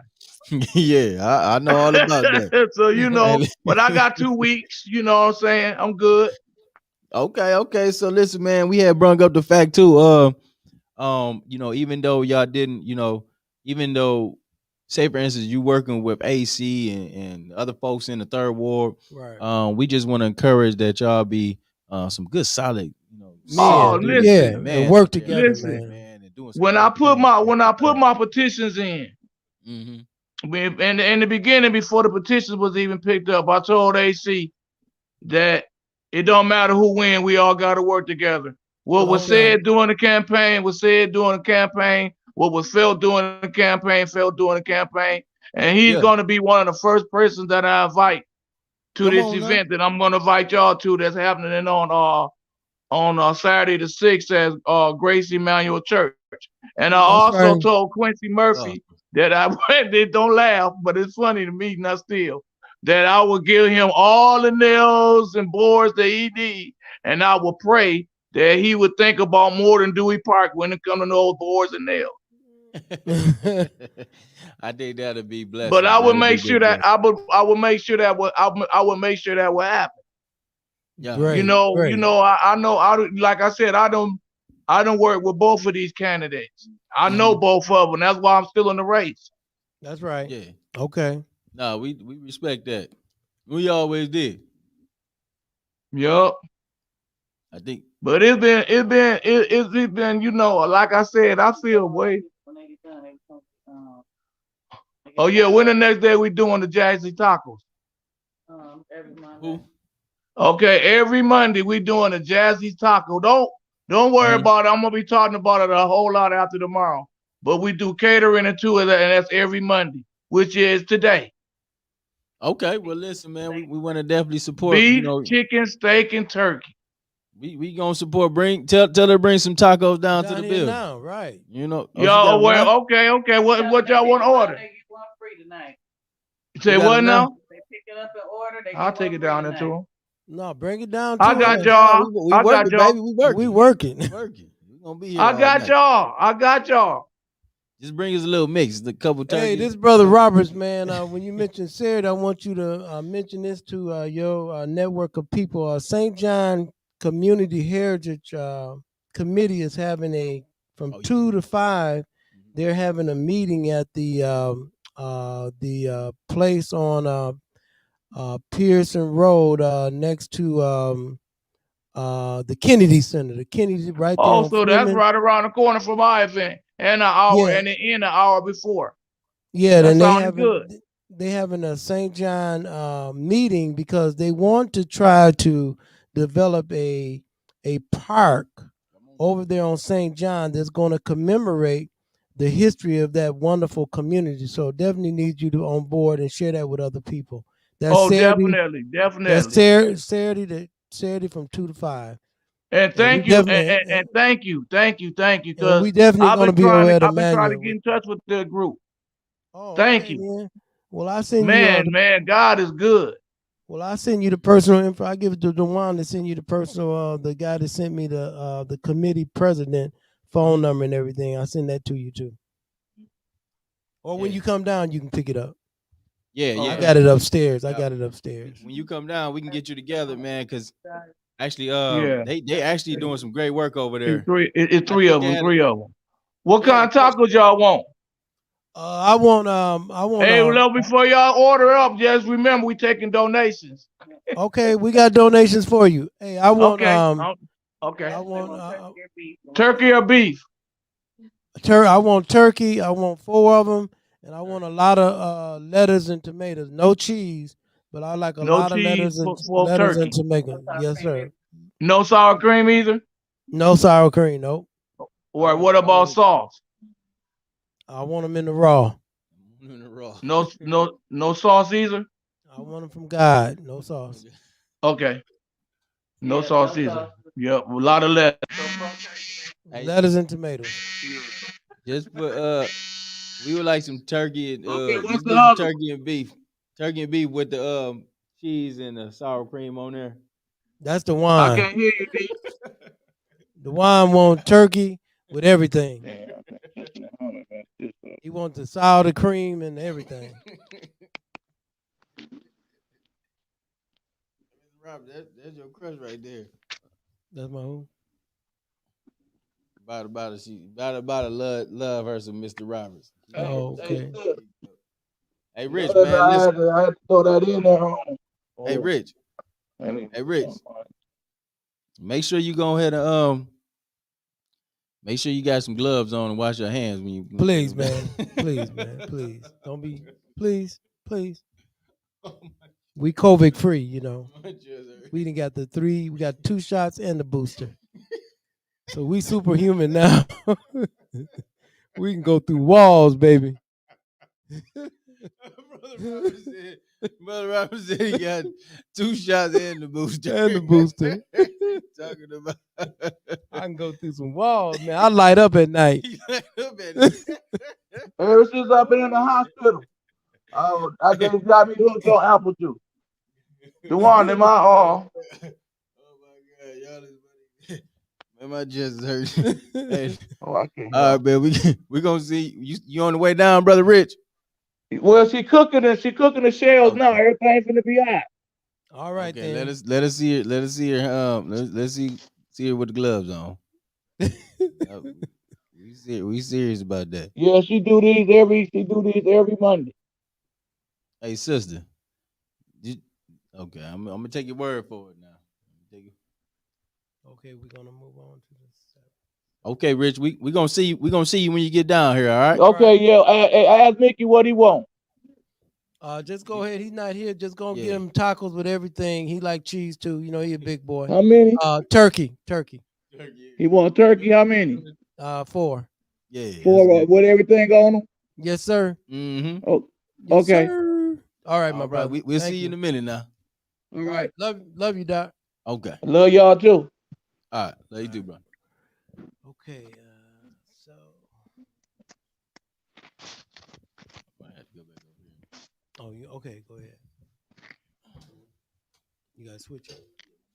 Yeah, our community and again, this is something that we've really been encouraging for live call-in conversation. Again, that's another aspect of us really engaging in our community in a fantastic way where we can be live and it can be really interjecting real information that we can share, we can grow, and we can share with others. That's the real when you talk about community impact.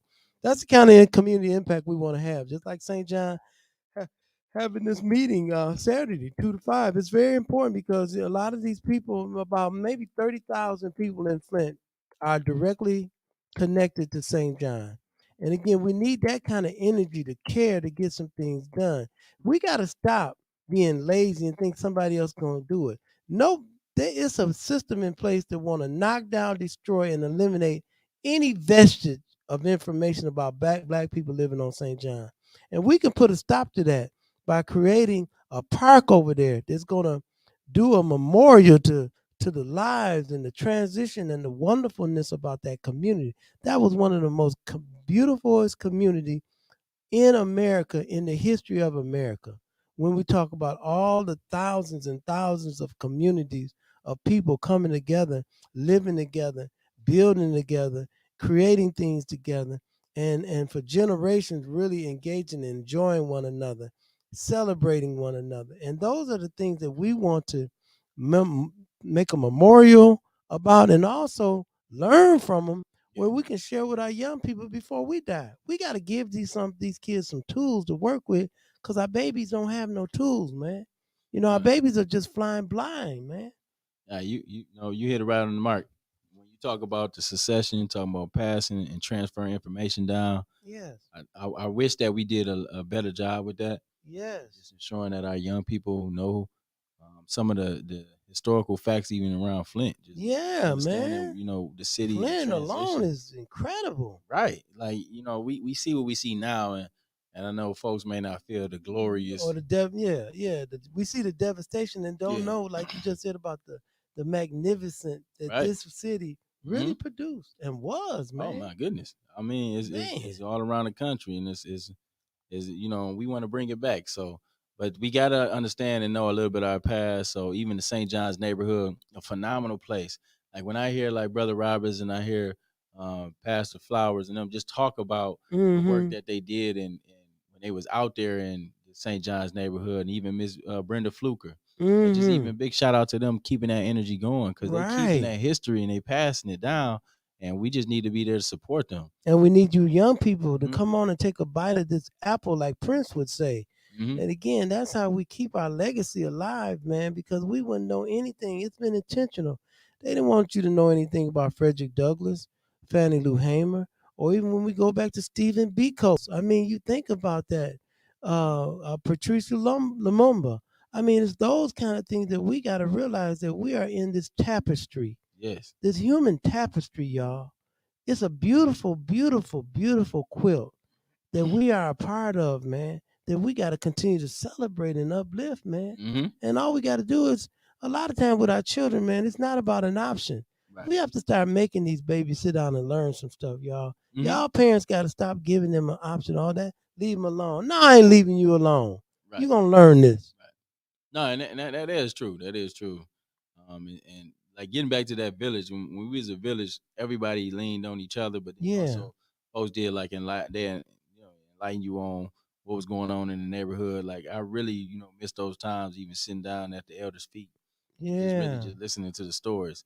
Like that's what be going on now. I just be listening to the stories, and I be so amazed because for one, you may not even be privy to this information. Then two, it's like yeah, we do have some historical pieces that we should be proud about here in Flint, and we should be thankful for even our people even having the opportunity to even be experiencing that, to even tell us about it, right? Yeah. So we want to raise it back to the prestigious place that it once was, and that's going to take a new vision for the future. A new vision and commitment. When you think about it, 1970, gas was 13 cents a gallon. 13 cents. I mean, a house was less than $7,000. And so you say, and then 20, and gas is almost today it was $3.19. I mean, you say, well, it's still the same gallon of gas. The gallon of gas, then the gallon didn't get no bigger. Right. It didn't get no smaller. Right. But the price of it, that 1 gallon has increased. House didn't get no bigger, no smaller. I mean, when you think about it in relative terms, that's why I say if you can wrap your mind around relativity, that how is it that this piece of gasoline in 1970 is 13 cents a gallon, and although we are removed for a few, 30 years or more, and now today is $3.19, but it's still that same monetary gallon of gas. And then in time, how time has changed and the increase of that gallon of gas. And it's so I'm trying to tie this into how we as a community must tie back into us being connected. When we used to have rent parties, we wasn't ashamed of each other. We had rent parties because we had to pay our rent. Come on now. We wasn't ashamed, and I don't want you in my house, and I'm lying to you about my TV and all that. Come on, we was like, look, all of us need everybody here to pay this rent. We need to get back to that. Stop being jealous and envy of what you got, what I got.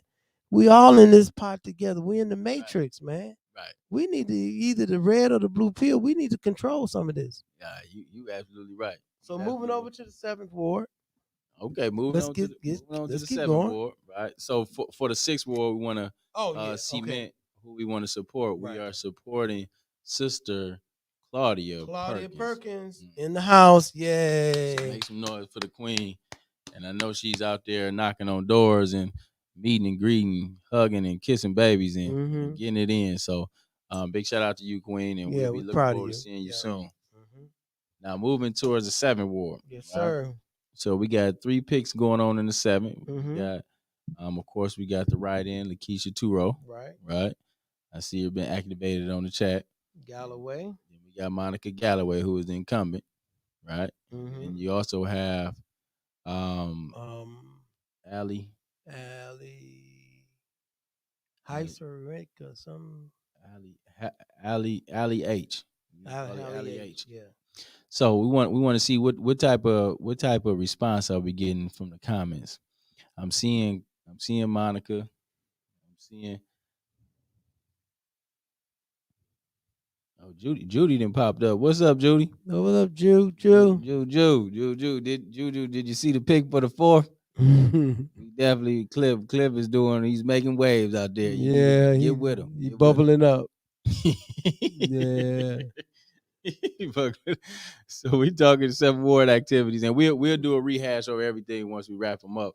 But we talking 7th ward. Right. So 7th ward is over there. 7th ward is that Court Street. You got that. 8th The Street. Stewart neighborhood. The number streets. Right. You got some. I live over there. Holla. Yep. So you got a representative right now. I grew up over there. So, yes, sir. We got some strong ties to the 7th Ward, and so strong ties. we're gonna make sure that it's personal. It's personal over there right now because it seems like it's a rift becoming in the 7th Ward. So if y'all don't want no war, I think we all want to make it make sense. Because for one, and I'm serious about how we moving on. Right. We moving bold. We being strong about who we are, right? And we want to make sure that we got the right leadership and we ain't hold no punches. Right. So even the folks that we support now, right, if you get in there and you get to act acting a fool, up and you don't be applying come on yourself now. and you ain't going along with the community, come then on, we're gonna ride on you too. So we're gonna hold you accountable, and I think that's what we all need and want. Because we've gotten so far away from holding each other accountable, and then we perverted to saying, I'm going to not speak to you no more since you're not going to go along with my BS. Come on. That's crazy, man. We be on that silly stuff too. Yeah. We not friends no more because I'm not going to support your BS when it's totally against the community. And you shouldn't even want me to support your BS. If I'm on BS, let me be on BS by myself. By myself, man. And I think you would do the same for me. Tell me if I'm doing something stupid and crazy. Right. Brother Roberts, you need to listen to this. This right there, this ain't right, man. And I can't be so high on my nose that I can't say, you know what, you right. I apologize. Come over there, apologize. Look, I was drinking Jim Jones grape Kool-Aid. Right. I'm back now. I'm back now. And we can respect that. We appreciate that. You know what I'm saying? We can take that. Yeah. Especially when sincerely apologize. Yeah. Come on now, because we ain't perfect. Nobody is. And we don't expect nobody to be that. But we want some form of camaraderie. And honesty. We don't want y'all to get down there, man, and just have to go along and bite the pickle and say that you're going to have to submit to your feity, to a system that's designed to destroy you. So you gotta give up your balls and say that I'm going to go along with the DDA, Downtown Development Association, or my plantation to get this done. Come on, y'all. Come on now. We got to get some more. We got to get some more horses in the fight. Yeah, you just can't have them plantation owners running everything because that's what they gonna do, man. That's been a problem. We don't want to be a one pony town. Look how GM did us. Everybody had to come through GM. Man. You either had to come to work to GM.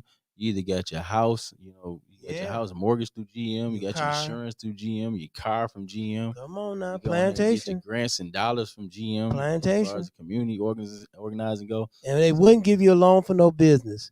They wouldn't give you no loan for no business. Holla. So that tell you is something. That should tell you a lot. They give you a loan. They give you this car loan. Car loan. For sure. With a high percentage. More than the highest rate around the country. And country. Of course, we're gonna definitely give you, the insurance because we want you to pay that too. Come on. We don't want to find ourselves to a situation where we become servitors to one organization. We don't want to be having to come to the mosque for everything. We don't even look at them as the saviors that they want to portray themselves to be.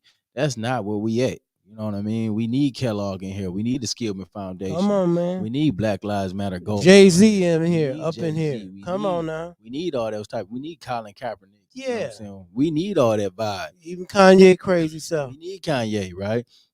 That's the type of village that we create when we talking about we diversified our resources, where we not just depending on just this one source. Bill Gates. They say like, hey, listen, we want to be at the table. We want y'all to do this. And we don't do that, and then y'all want to pull y'all resources. Man, get y'all butts out of here with that, man. Ridgeway, you was fooling for that. You look like a dang clown sitting up there trying to talk about taking the UQuest dollars away, and that would have been a bad do. We would have ran that whole foundation out this city. So y'all really got to realize who y'all be dealing with. We don't be playing that stuff. Right. You better make it make sense, and we don't care who you is. That go for everybody. Everybody got a stake on here. Everybody who's in the community, everybody who's in those positions, everybody who thinks, even sit at the table in the foundations, you all play a role.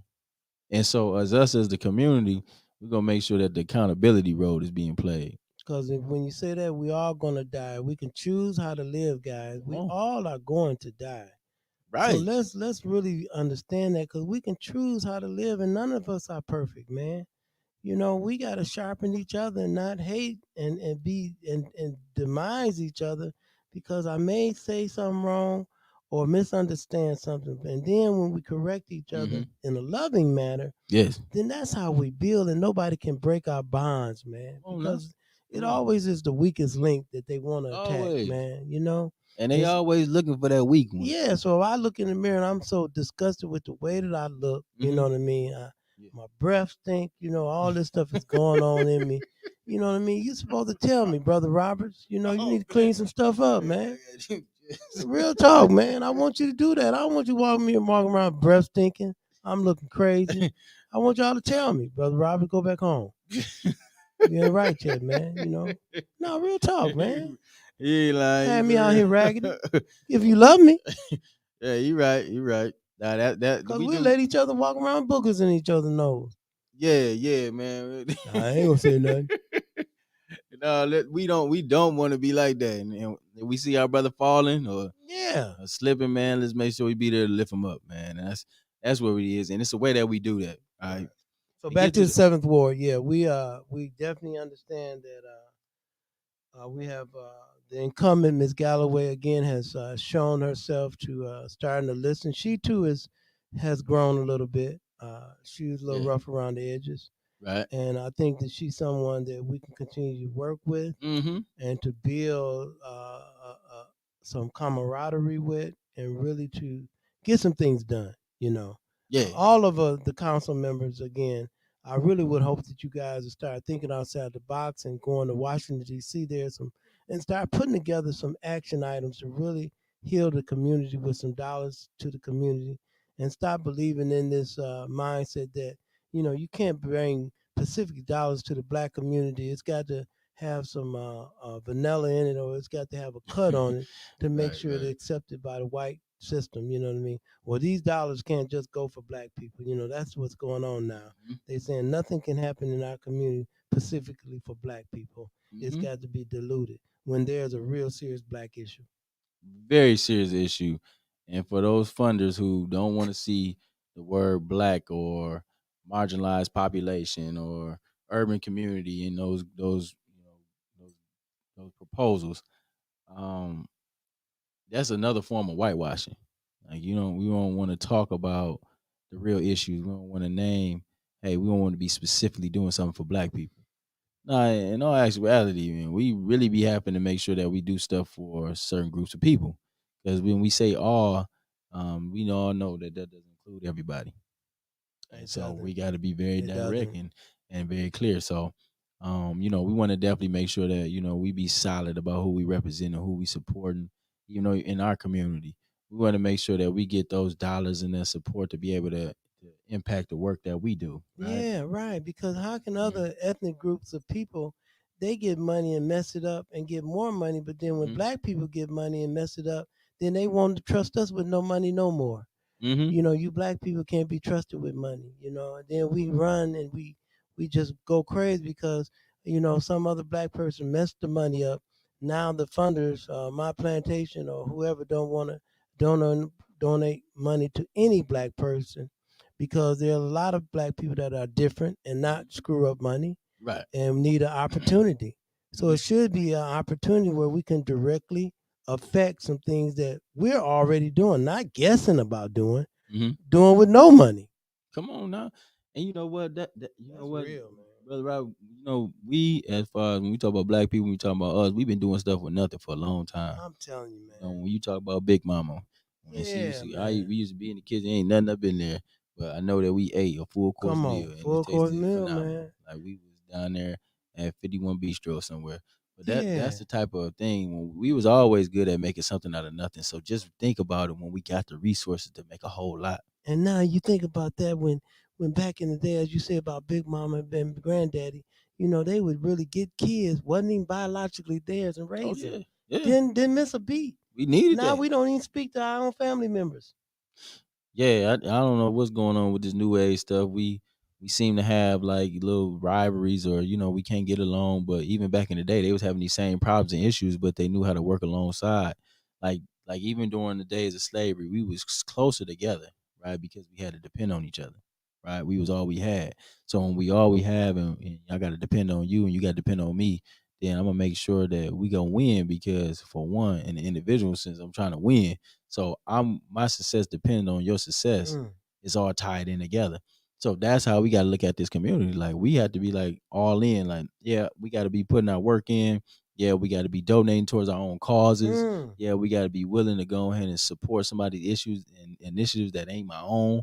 Right? You got to be about all that, and we all got to step like that. Just think if this community, just like we were just saying, we would do a lot with nothing. Think about all the work that we've done this far. When we talk about the good brothers like Malcolm X and MLK and Marcus Garvey, right? You talk about these brothers, man, that sacrificed it all.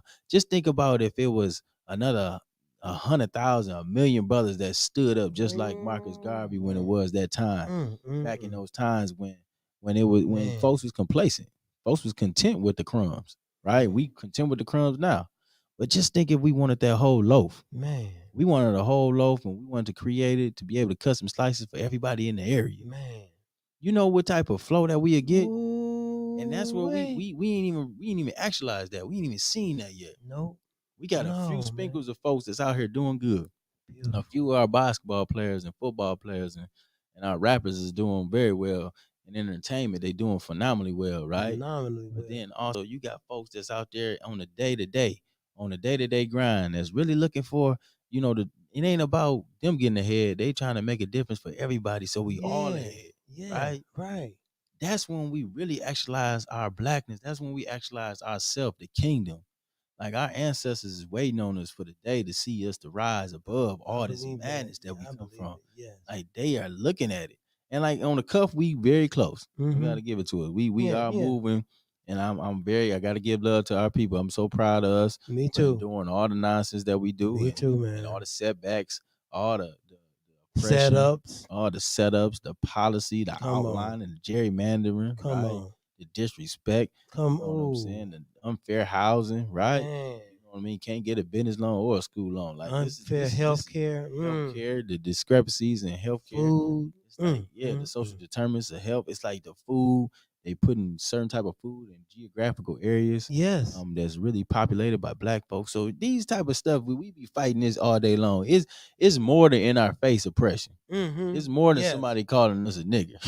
That ain't even what we even talking about. We will smash you for that mess. But the thing is this though, we are facing so much that we don't even know where it comes from sometimes. And it's confusing.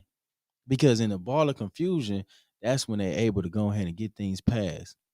Remember when Trump was in office? Trump would keep up so much confusion, but was doing so much garbage behind the scenes. That's how you get folks going. You don't never let the right hand see what the left hand is doing. And that's exactly what we be going for all the time. So what we got to do is be mindful of both hands. Look at it all. Look at the big picture. Say like, all right, well, what we see here? All right, okay, I see they trying to get us on the back end. And they always came to us this way. So we should be developing strategies to address the ways that they trying to get us. And also we counteract and we defeat them. This is we in war. Come on, Sam. Look at the art of war, brother. Like that. We in Come art of war. Brother. We are in the art of war right now. You gotta be like water. Bruce Lee said, "Be like water. Man, be one with water, baby." He did say that. Yes, he did, man. That's how we supposed to be looking at and navigating through these mazes. Come on, bro. This is a big maze. It's a big maze. Yes, it is, man. Like it's nothing that we can't outdo because we didn't came from beneath it all, right? From coming from the top. Come on now. When you say we coming from the top of the pyramids. Come on, right? brother. The last of the ninth wonders of the world. We coming from the top. So now we on the ground level, right? Now we in the dregs. We in the dregs, right? But you know what I'm saying? We looking up. Our head is high. Yeah. And I respect that about us. Like, and I see that and it's actually motivational. So I see that in us. So all we got to do is stand up. We looking up, but when we get our legs up under us and we stand up and we stand for something, we mean it and we ready to do. We ready to stand 10 toes on man. And then once that happens, we will not be marrying these white devils. Right. These black athletes and all these people want to marry these white people, and then Serena Williams gonna go wear the white boy. I mean, you think about that, man. You know, about psychologically what that is doing to us psychologically. And I know her dad got to be pissed about that because all Trying that to he Lisa put Rice. into that young lady, her Venus and Serena, man, and all that he went through to really get them at the pinnacle of greatness. And then they decided saying, well, like you say, love is love. Come on now. Tiger Woods show you what love is. OJ show you what love is. What Yeah. man, those Kardashians are cadavers, and they show you what they do to a black person. Right. Screw them up, Man, every and one then of you them. want to change your gender. You become a Kardashian, want to change your. You mess with one of them fake booty people, you become want to kill yourself. I mean, real talk. Nah, that you know that's what dealing with something with no substance. You're right. Yeah. You want to be all our women. Like, listen, we You was want to go having this buy a discussion booty when about we having. already born with a booty. Yeah, You want we to was go talking buy a about this booty. BBL stuff the other day. Lord have Like, you mercy, know, our man. women, we got some phenomenal fine women. Like, our women be super fine. Super fine. Right? Just like, you know what I mean? Y'all ain't even got to put no hair on, no nails, no eyelashes, None of that, stuff, man. right? None of You know that, what I mean? Because sisters. you're gorgeous. Gorgeous, You just beautiful, man. naturally, right? Y'all the closest thing to God, man. Yes, God yes. ain't made no greater creation than that black woman. I'm telling you, man. Come on now. Speak on it. Sausages in a blanket, man. Come on. And I'm telling you, man. this is what we be saying. So when brothers getting together and we looking at it, we like, man, you know what? We are so proud and fond of our women.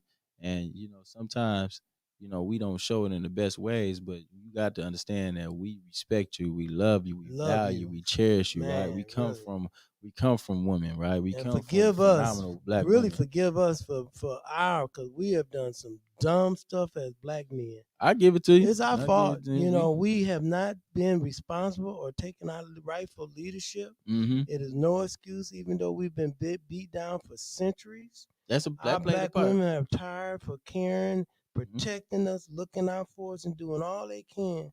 And then we have our nerve to turn our backs on you guys. So I'm saying right here over these airways, please forgive us black men for Yes. letting you guys down, for abandoning you, not protecting you, not loving you, not caring about you, not seeing you, not valuing you, not just being there for you. And another thing, as men, black men, you have to be anything that you possibly need to be at any given time. There ain't no such thing as a black man don't cry, black man don't show emotion, black man don't do all. A black man is supposed to do whatever he needs to do and be at any given time.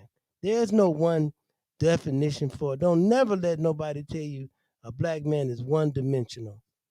Nah, we beyond that. If you saying we the reflection of God, we are in God's image. Come on now.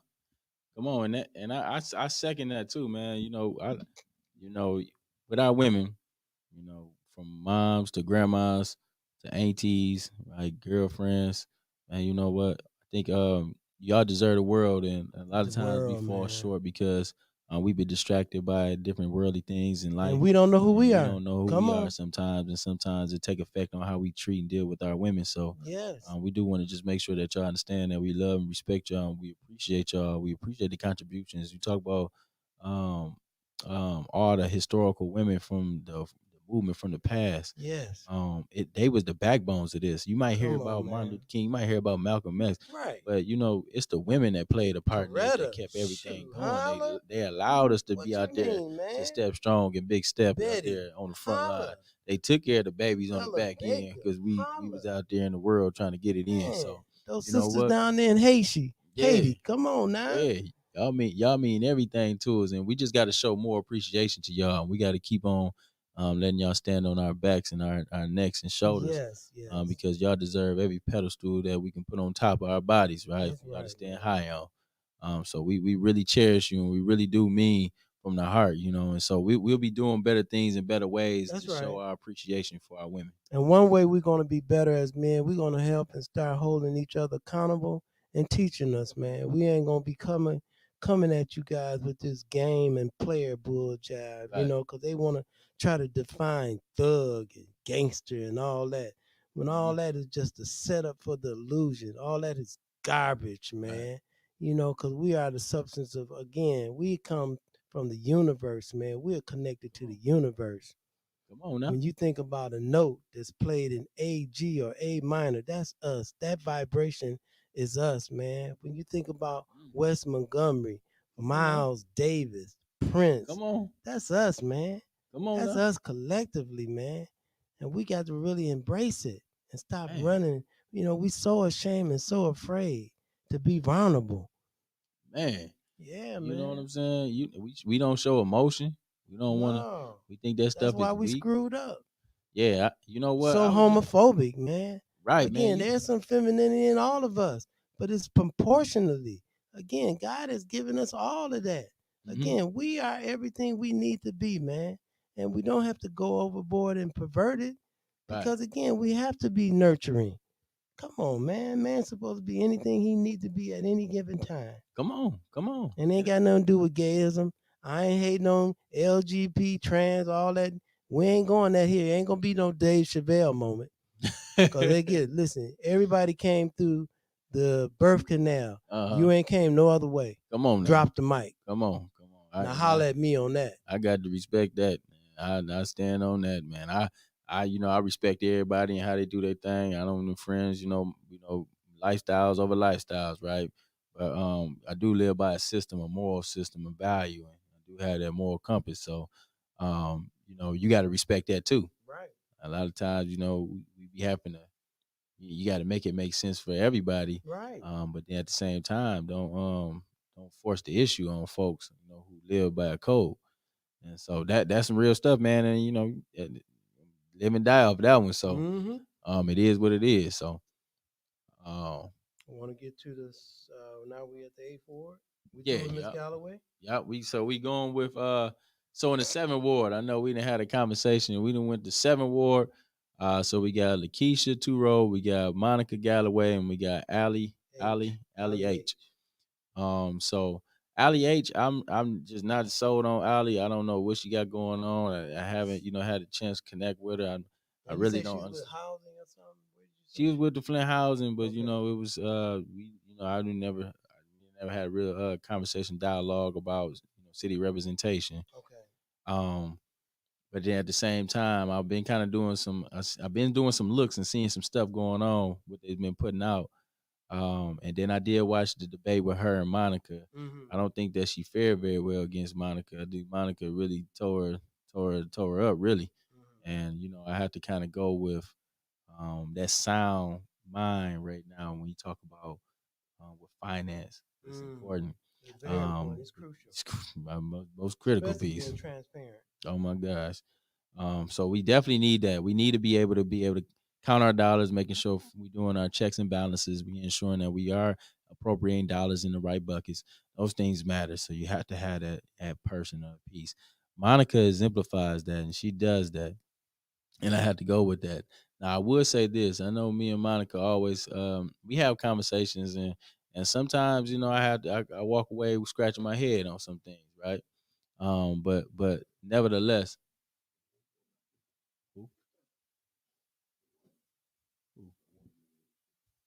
Always want something. Tell them We eating the show.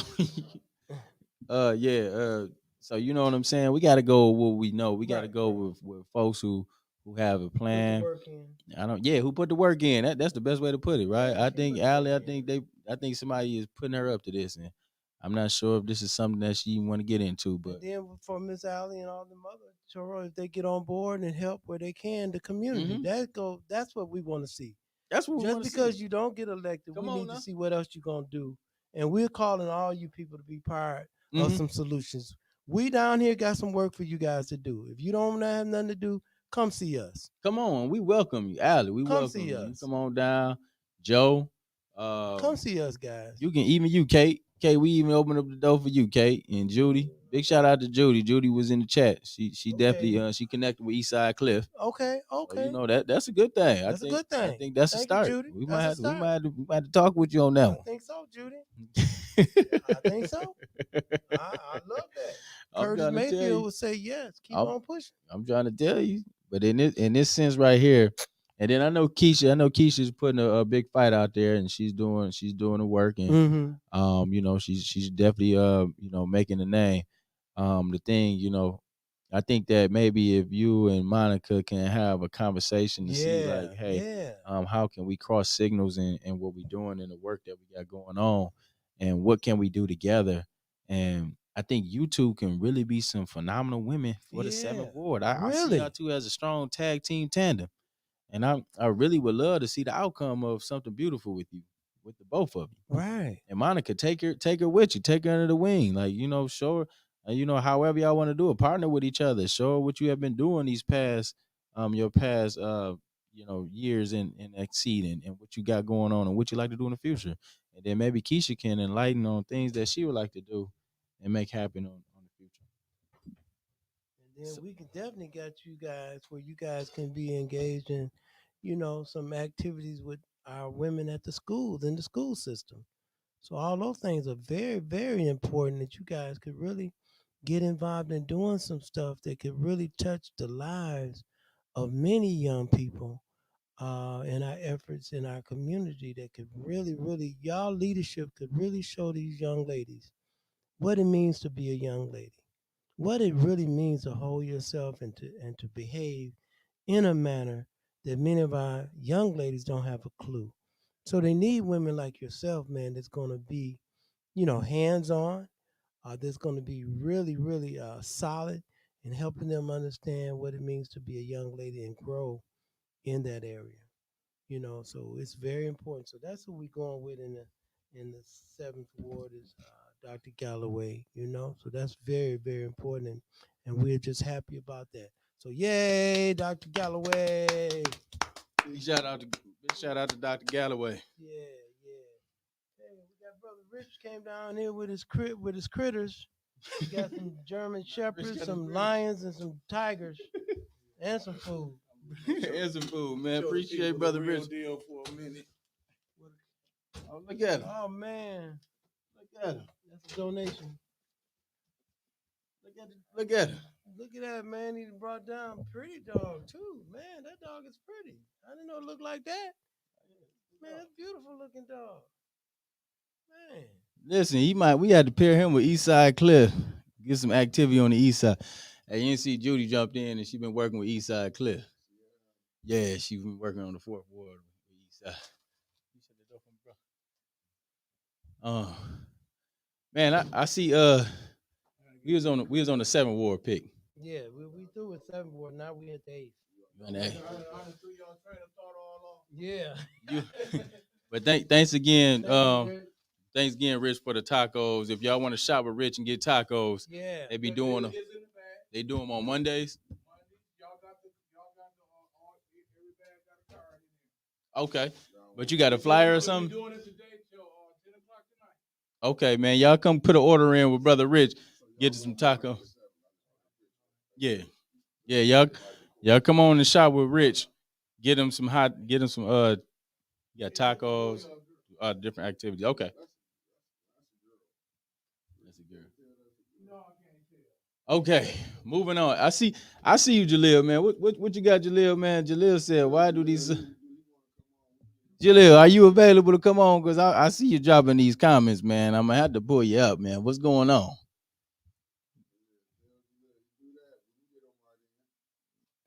Jaleel, you free to hop in real quick? Lakeisha, you free to hop in real quick? Because I seen you in there earlier. Oh, Rich can cook. Huh?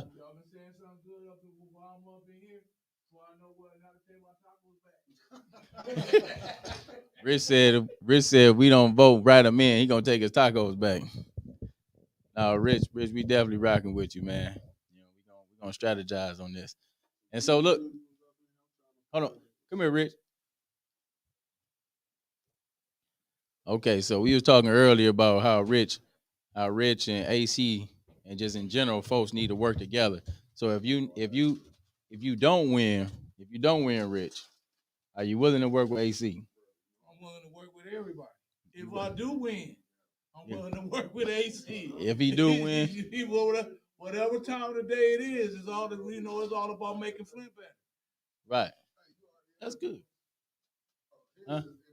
You gave him yours? Okay, you good with that?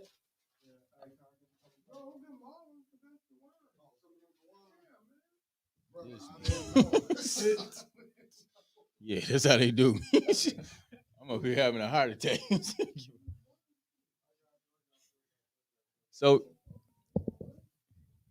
Bada says she wants your hat.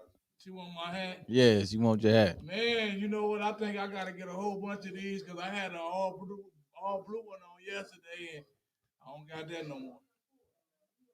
What's wrong? Hey man, get Jaleel on the phone, man. What up, Jay?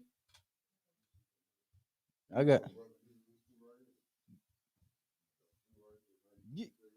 Hey, let me see that Get card. Get Jaleel on the phone. While I'm on the air. Let me see that card right quick. They can hear me? They can hear me? Hey, we about to call you in. All right. Call Jaleel in. All right. While we getting ready to cue in Jaleel. Yeah. We about to send you this message, Jaleel. So you're gonna see it in your messaging. Brenda, I keep holding my chest. I don't know. I think I was having some I don't know. I was having some light pains. I don't know what was going on with that. So Jaleel, you just got sent. Okay, yeah, let's in the meantime, while we gonna bring Brother Jaleel on because he's been talking black liberation and also providing actually some points for liberating black folks. We want to see what he's talking about. But in the meantime, we want to show some love for Jazzy Tacos and Gumbo House, which is also won't you run it off and give us the information? All right. $2 tacos tonight and every Monday night. We doing it tonight till 10 o'clock. Mm-hmm. And the phone number is 810-399-4907. Let me see. So you see that? So Brother Rich and also Jazzy Tacos and Gumbo House LLC, and we got some good tacos from him and the lady. What's her name? Jazzy. Yep. So man, we got some good tacos. We're gonna test them out, check them out. Brother Roberts is tearing them up right now. I'm about to eat mine too. I think I can smell them. They smell. For me to hear or for him to hear me? I think he said he got it. Mm-hmm. Okay, Jaleel, you gotta go through the link. Go through the link. Want me to do that again, D? Yes, sir. Y'all go check out Jazzy Tacos and Gumbo House. Yep. $2 tacos tonight until 10 o'clock. So the phone number is 810-399-4907. Call up and order you some tacos and support Jazzy Tacos. And as you can see, Brother Roberts ain't made it back yet, so you know they're good. I think you follow the link, Jay? We did the 7. Let's do that. Let's go for the 8 then. So we'll be moving on to the 8th ward until you got it. Can I announce it? Okay. So we're gonna move to the 8th ward. We'll talk about the 8th ward selection. So we got two selections in the 8th ward. We got Alan Griggs, who is the incumbent, and then we also have Dennis Pfeiffer, who's coming out of the 8th, born in that Fenton Road, 12th Street area.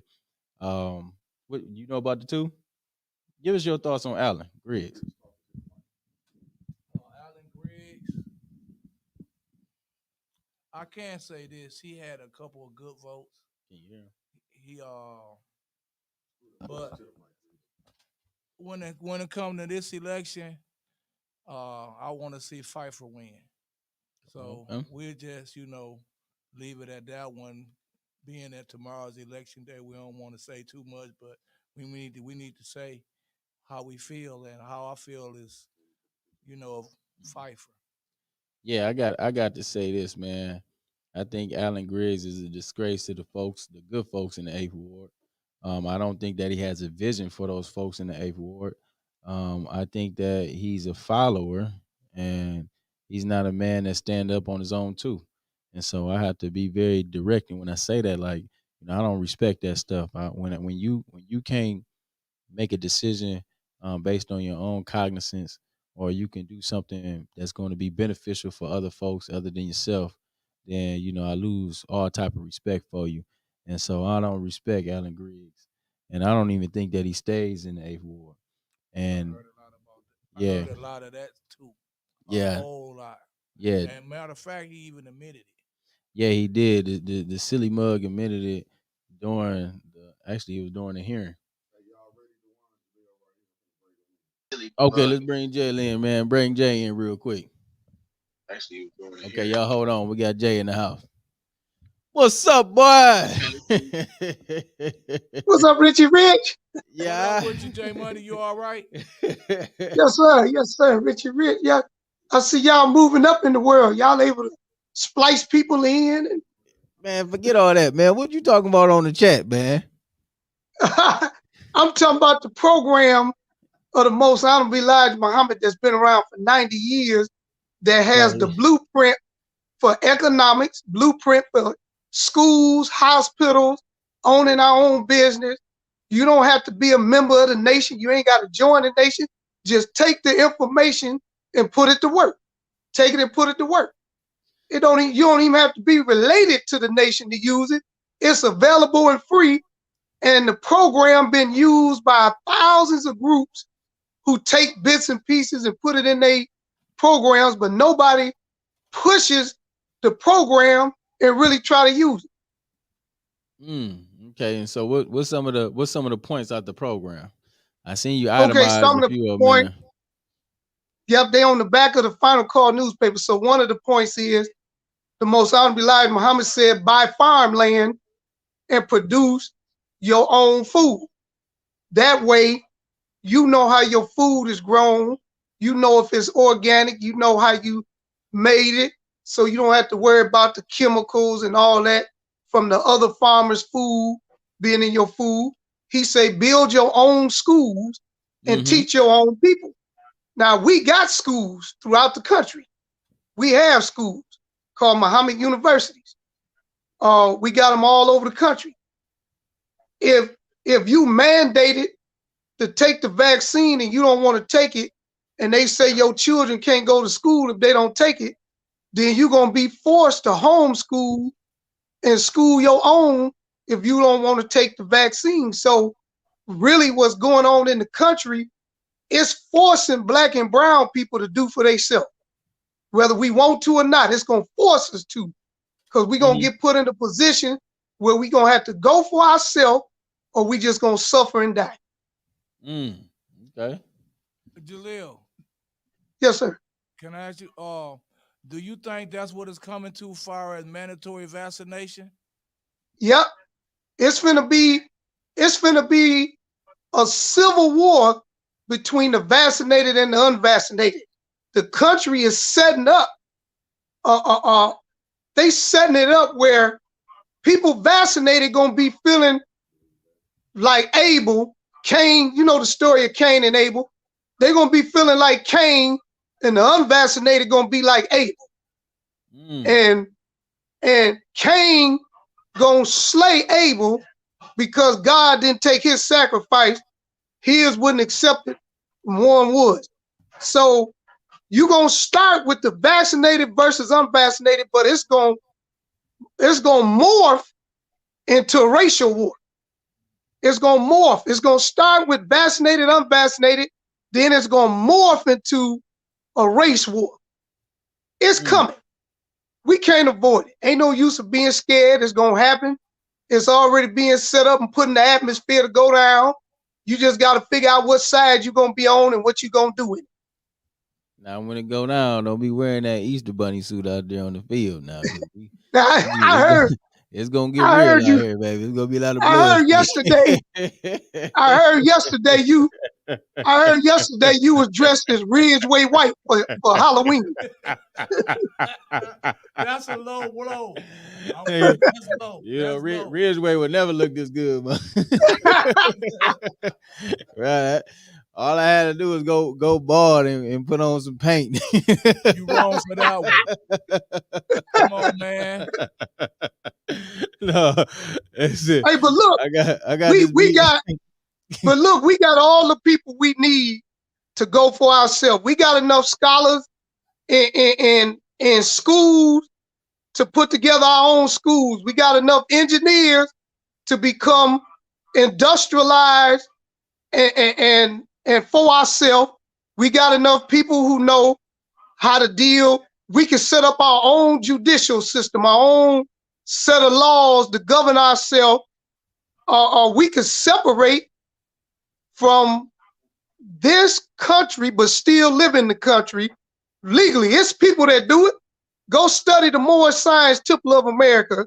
They got people who are called sovereign citizens, who are not held to the Constitution of the United States, but must be respected for the nationality of their identity, and the laws of the land that they identify with has to be respected by this country. It's a lot of stuff available for us that can improve our lives and make us better. We just gotta latch on to them, stay unified in making them come about, and don't get took off the focus of the true goal, which is freedom, justice, and equality. Anything else is just a distraction. We want freedom, justice, and equality. Let me say this, man. You know, we at odds right now. I think, you know what I'm saying. There's a lot of folks in the community at odds, and everybody's not getting along, and people, you know, see things from a different perspective. What is your take on us unifying and us really moving forward in one accord? Because when you talk about, like, even you talk about solving citizenship, like, that has to be a whole movement. It can be a few of us out here, and I got some partners that's out here moving like that, got their own IDs, license plates, and everything, own sign and everything, got their own, identify their own nationality and all, and I'm with that, right?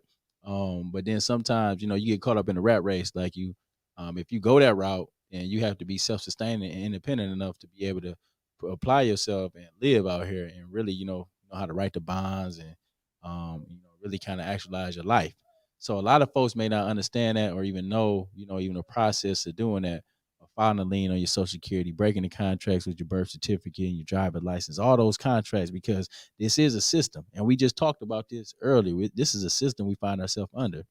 Now, what is it going to take for us to be unified and enough to be able to create a system for ourselves? The first thing it's going to take, believe it or not, is finding the most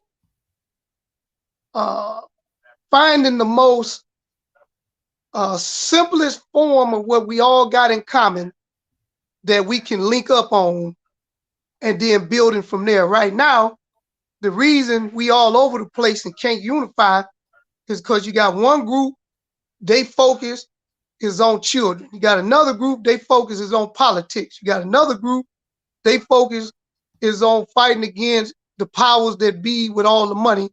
And because we spread all over the place, focusing on what we think is the best thing we should focus on to change our condition, we can't come together and organize all these different levels that we fighting to do it as one group. Even though we'll be doing different fights, we'll be doing it together as an organized group. Like a football team, you don't have 12 quarterbacks. You got a quarterback, a center, a left or right tackle, left or right guard, a wide receiver, tight end, running back, fullback. You got all these different people, but they work together cohesively as one team in order to beat the other team out, though they on the same team. That's how we got to start operating.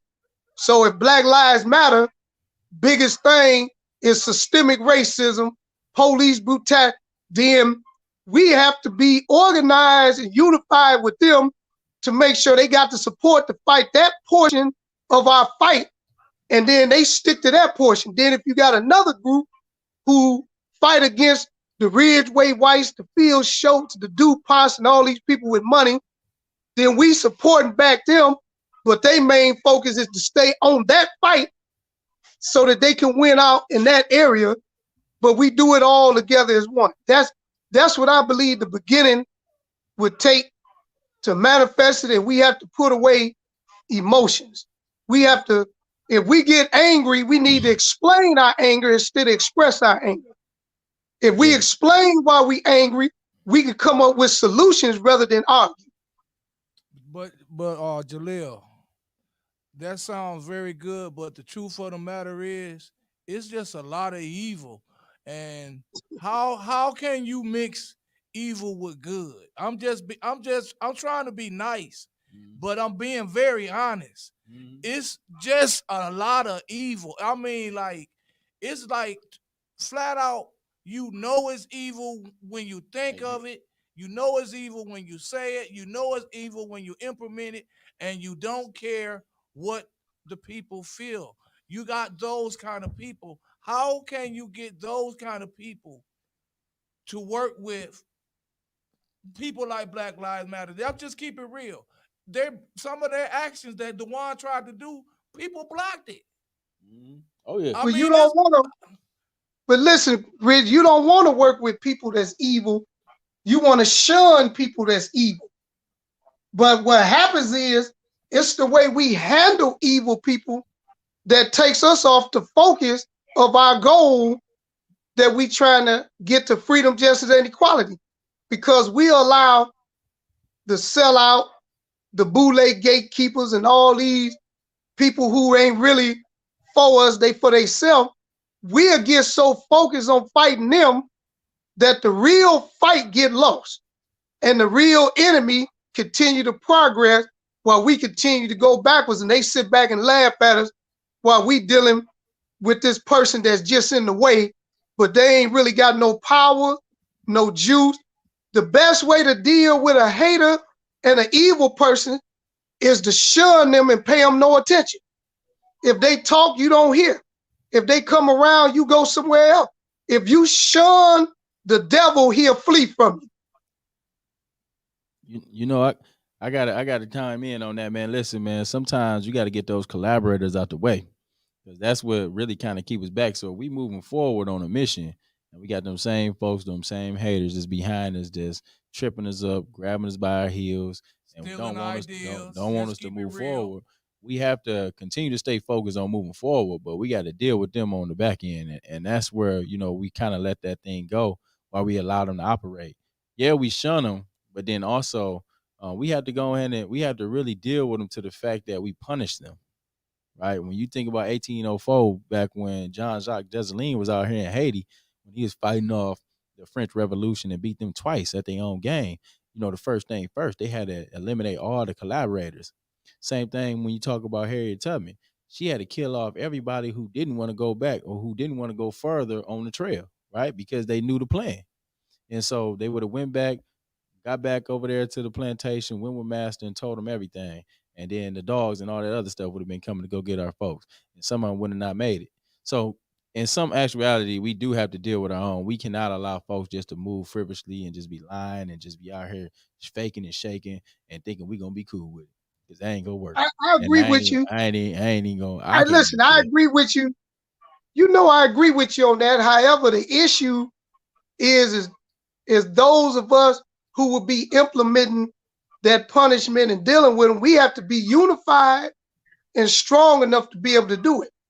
Right now, if we try to do stuff like that to certain people, what it actually does is it reverses the process with our people to try to do good to help them. So when we go after them and we try to deal with them, the people who watching on the outside don't really know what's going on in the inside. They start to take sides, and then you get the city become divided because they see a group of liberators say they for the people fighting against another group who claim they for the people, and they see us fighting, and they don't know that this group here on sold them out and don't care about them. They just know what they see on the outside.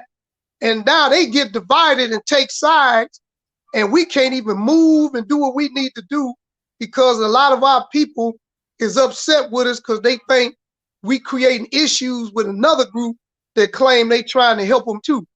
And so I say we have to use wisdom in doing that so that it don't harm the mission that we're trying to do. So in other words, I follow the example of the Honorable Ms. Louis Farrakhan. I tell you all the time, He done been sold out by Jesse, Al, all kind of people, but he never go in public and oust them. Yeah, he never do. The only way you will know he talk about them is if you watch a lecture where he talking to all of the nation, and he might mention them and say what they did, but he don't go in public and oust them. But in private, he do chastise, but people don't know about it. No, that's the thing. Yeah, I agree with that. That's the way we want to go. We don't want to put our people out there on the forefront. Some of them don't need to be put out there and dragged through the streets. Some of them need their damn kick. I have been. Hold on. I didn't been in the back room, and like I said before, some of these people don't care about their decisions. This this is what we want. This is what we want. This is what we're gonna do. This is what we want. This is what we're gonna do. This is what we're gonna do. Take it or leave it. Really take it. It ain't no leave it. We gonna do it. And it's just Jaleel, I'm just being honest, man. Okay, it's rough out here for us. And these people that you're talking about is not as easy as you trying to make it sound like to deal with. They're very difficult to deal with. And I agree with Brother Rich on that, man. Sometimes they get very annoying and irritating. And that's we're gonna bring y'all back for a whole nother segment on that. Okay, with that being said, since y'all on here, man, we got the 8th Ward. What do you think about the 8th Ward, Jay? Well, you got we did the 8th with Griggs. Pins out. We ain't rocking with Griggs and we rocking with Pfeiffer. So that's Pfeiffer, what yeah. So big you shout come out to my Pfeiffer. ward. Come to my ward now. Ninth ward, y'all got to get them pins out too. Come on, Navy, got to get them pins Ninth out. ward. Hold on. Let's pull it in. So for the 9th ward, we got who we got? Steve Barber. And write it in. And who? You got to write him in. You got Eva Worthing. But I'm in the 9th ward, and I know who you voting for. I'm writing in Steve Barber. I thought I seen you with Eva Worthing nothing shirt on. No, you see me with an Eva Worthless shirt on. Eva Worthless. Eva Worthless shirt. Did you have that Eva? See, that's one of those people that I'm trying to talk about. Man. You got a worthless shirt on. It's hashtag worthless. I was trying to be nice, but that's one of those people that I'm talking about. Just don't care. Got their agenda. Is gonna roll this way. This is. Right. I don't care how much it look like a triangle. This is a rock. They don't care. That's one of these people that I'm talking about. It's a right. All I know that she but you gotta realize. You gotta realize, Rick. The best way to deal with any problem that faces you is to work. When you working and doing the work will solve most of the problems of the conditions and things that are around you because you're too busy working. Right. People like Eva, who, to me, I think she need to get counseling on trying to understand her white privilege and the way she mismanaged and mishandled the position as a councilwoman, and she don't really do stuff to represent the 9th ward. She follow whatever Kate Field do. So she ain't got a mind of her own. That's where we be finding. She ain't got a mind of her own. She not dedicated to creating a plan for them folks in the 9th ward. She ain't thinking about that. We can't even get her to come out to the Regencies and put in some work. So you know what? We got Steve went. Steve came to the Regency when we went out. I invited her and she didn't show up. I ain't too sold on Steve neither though. What is your? But that's a better choice. It's a better choice than Eva. It's the same with the 4th and the 8th ward. In the 4th and the 8th ward, to me, you got Satan and the devil. Did you see we selected? Do you see what we selected in the 4th ward? Yeah, Judy Priestley. You ain't select no. And Judy. That's a Trump. That's a Trump supporter. Hold on, pull it up. Pull up. You ain't see it, Jay. We gonna show you who we selected in the 4th ward. Hey, while they pulling it up, let me. Won't you do me a favor? Talk about David and political content, as in writing Rich Jones is the David. David against Goliath. This is our 4th ward pick right here. Let's go, Cliff. Let's get it. Cliff, Bobby, Cliff. Cliff been doing crazy numbers. Cliff been beating the streets up all year. I'm trying to tell you, he out there. He right there where everything happening at. He knows where all the bones are buried. That's our boy Big. And Judy says she working with him, so that's good. Maybe he might bring her on. Bring her on with him. Can I ask you a question? Yes, sir. What you think about these people? Everybody that got street signs, yard signs out that ain't accused of having that illegal mailings done for them. Why their yard signs ain't being touched and everybody else yard signs is? I can't answer that. I know in the 9th Ward, Steve Barber got a street that got a yard sign at almost every house. I ain't seen nothing like that in 20 or 30 years. Since you remember when people used to put the signs out, you would go through a neighborhood, see a whole block. You come on, it's a block over here in the 9th Ward where almost every house on one side got his sign up. And ain't nobody ain't they knifing in the 9th Ward, they didn't touch none of his signs. Only had 75. They took 25 on mine. They really hurt me. I can't believe it. They ain't touched none of his. Hey, we gonna come down and shoot. We coming down your way now. We coming to the knife. I know AC Dumas didn't do it either. I'm gonna keep that's brotherhood talk right there. Before anybody asks me a question or anything, he didn't do it. All right, so who you got for the night? If I had to pick, you had to pick. Grab them pins. Got them pins. All right, who you got for the night, Jay? Steve Barber. Who you got for the night, Mick? Okay, we about to show you who I pick. We about to show you who we pick for the night, baby. Yes, sir. Yes, sir. And we meant this with all our hearts. I want you to know. It's straight from the heart. We beat the streets up to figure this out. Come on now. Come on now. Come on, baby. With a historical move. The 9th Ward selected Evergreen Regencies, man, as they pick. Oh, yeah, I seen that. That was powerful, bro. Hey, that's some I seen that. Hey, I would like for them to take the wine up on that challenge right there. I was surprised by that, man. Man, listen, we got somebody from the Regencies live. We got somebody live from the Regencies. Oh, we might got somebody live from the Regencies. Listen, man, they excited about this pick. they geeked up over there. They said they ain't never had no representation like this. You like the pick? You want to say something to the Hey, what should I name her? Black Anybody out there listening? Black Lives. Do it. This is Black Lives, dog. Do a poll. But man, listen, we appreciate everybody. Listen, we turning up all year. Listen, this just the start. So everybody, we want y'all to go vote. Make sure y'all go grab 2 or 3, 4, 5 people with y'all and go vote. It's very important that we get the numbers out. So if you got vehicles, you got cars, you're gonna be in the 3rd. We're gonna be all around. Jay gonna be in the 9th. But everybody just go ahead and grab you somebody, make sure they got their license and take them to the precinct that they need to be at.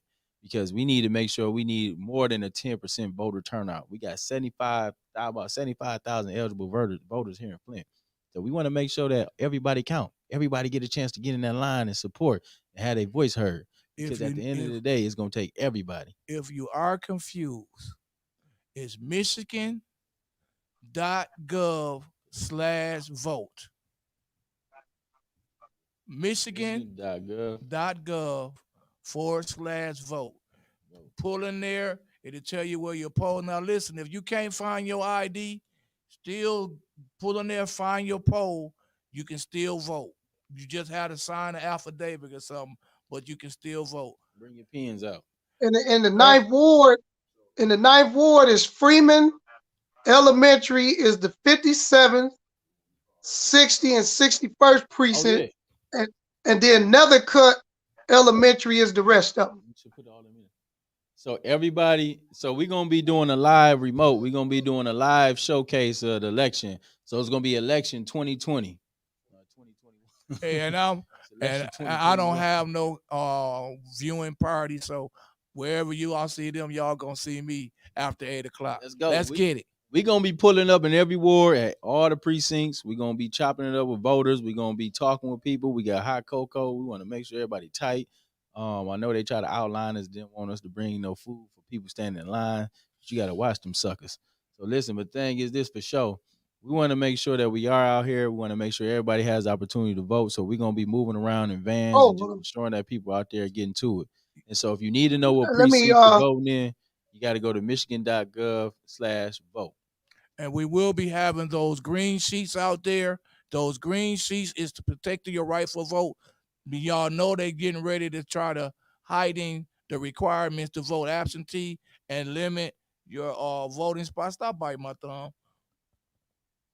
So hey, Steve Barber said precinct 58 is at Word of Life Christian Church on Grand Traverse in Atherton. Is precinct 58, and then 5760 is at Freeman Elementary. Okay. Good information, Steve. I think Steve is coming up on Eva. I gotta admit. It's gonna be a tight fight. I think me and Steve got a strong chance of making history tomorrow. So we made history anyway. So it's like I said earlier today. I didn't think I would be feeling this good. Oh, you didn't change my mind. Oh, so tomorrow, like when you all the write-in candidates, everybody who voting, everybody who's running, tomorrow, if you want to come up to the station, you come on in. We're gonna be sitting, we're gonna be talking, kind of give us some updates. So if you got a party, you got the watch party going on, we want to be there and support you. We're gonna come out with the whole team, right? So we excited. We're gonna make this a whole situation, election day. So y'all come on out, tune in. You'll see us all in different wards. But then also you'll see us down here. You come down if you want to get in the interview, you want to talk about what's going on in your local ward, or if you got residents that would like additional information, or if there's any information we'd like to share on the airways, we'll do that as well. So we appreciate everybody who tuned in, everybody who gave some words, all our guests, Rich, Brother Jay, all y'all coming in, man, and supporting the cause. We appreciate that. And we'll be looking forward to a great turnout tomorrow and ensuring that, the next day, you gonna be available tomorrow, Jay? Yes, sir. I'm gonna be helping Steve Barber. You gonna be out there with Steve with the bunny suit on. So just be looking for the brother with the bunny suit on.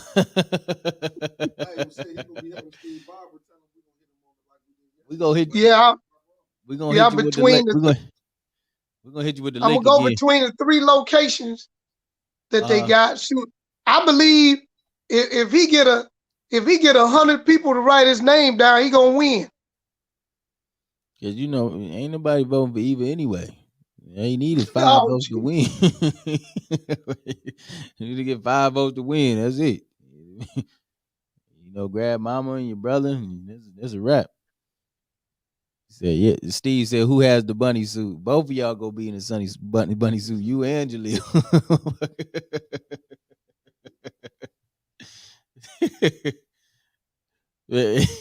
Type me in there. I ain't got. Listen, I don't engage in the Halloween buffoonery. You hear me? I thought I seen somebody out there looking like me the other day. I said, "This is crazy."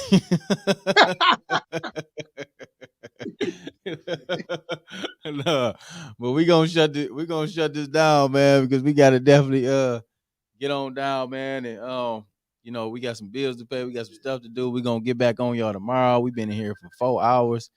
You know what I'm saying? So I had a good time. Any last words, Mickey? Any last words? You done? All right, well, we gonna turn this great thing on out, man. We appreciate Becky, we appreciate Bada, we appreciate everybody who came through. Kathleen, right? Chris, what's going on, Chris? You know what I'm saying? Big shout out to you, Claudia. Big shout out. We seen Judy. Judy, it's the first time. We gotta get you more connected in. You should have been on. What's up, Dennis? We see you in the 8th holding it down. Right, Big Rich, AC, Sister Audrey Muhammad. I love you. Also, we got Eric Mays. Big shout out to Eric. Tamia, what's going on, T? We need you, baby. Come on back to the set. We out here just getting it in. So we about to turn this thing on up, and we about to shut it on down. So, man, we appreciate everybody who tuned in. You can always contribute to the show if you want to give a donation to Fli-City Blackout. We appreciate it, so we can get some more, some more activity and impact going on out here. But then, of course, yeah, just everybody who just tune in, just enjoy the content. We always want to be able to talk, have real conversations, and we appreciate everybody who provides the feedback. So keep it fluid, keep everything going, and we'll see you out there on the vote tomorrow. Blackout.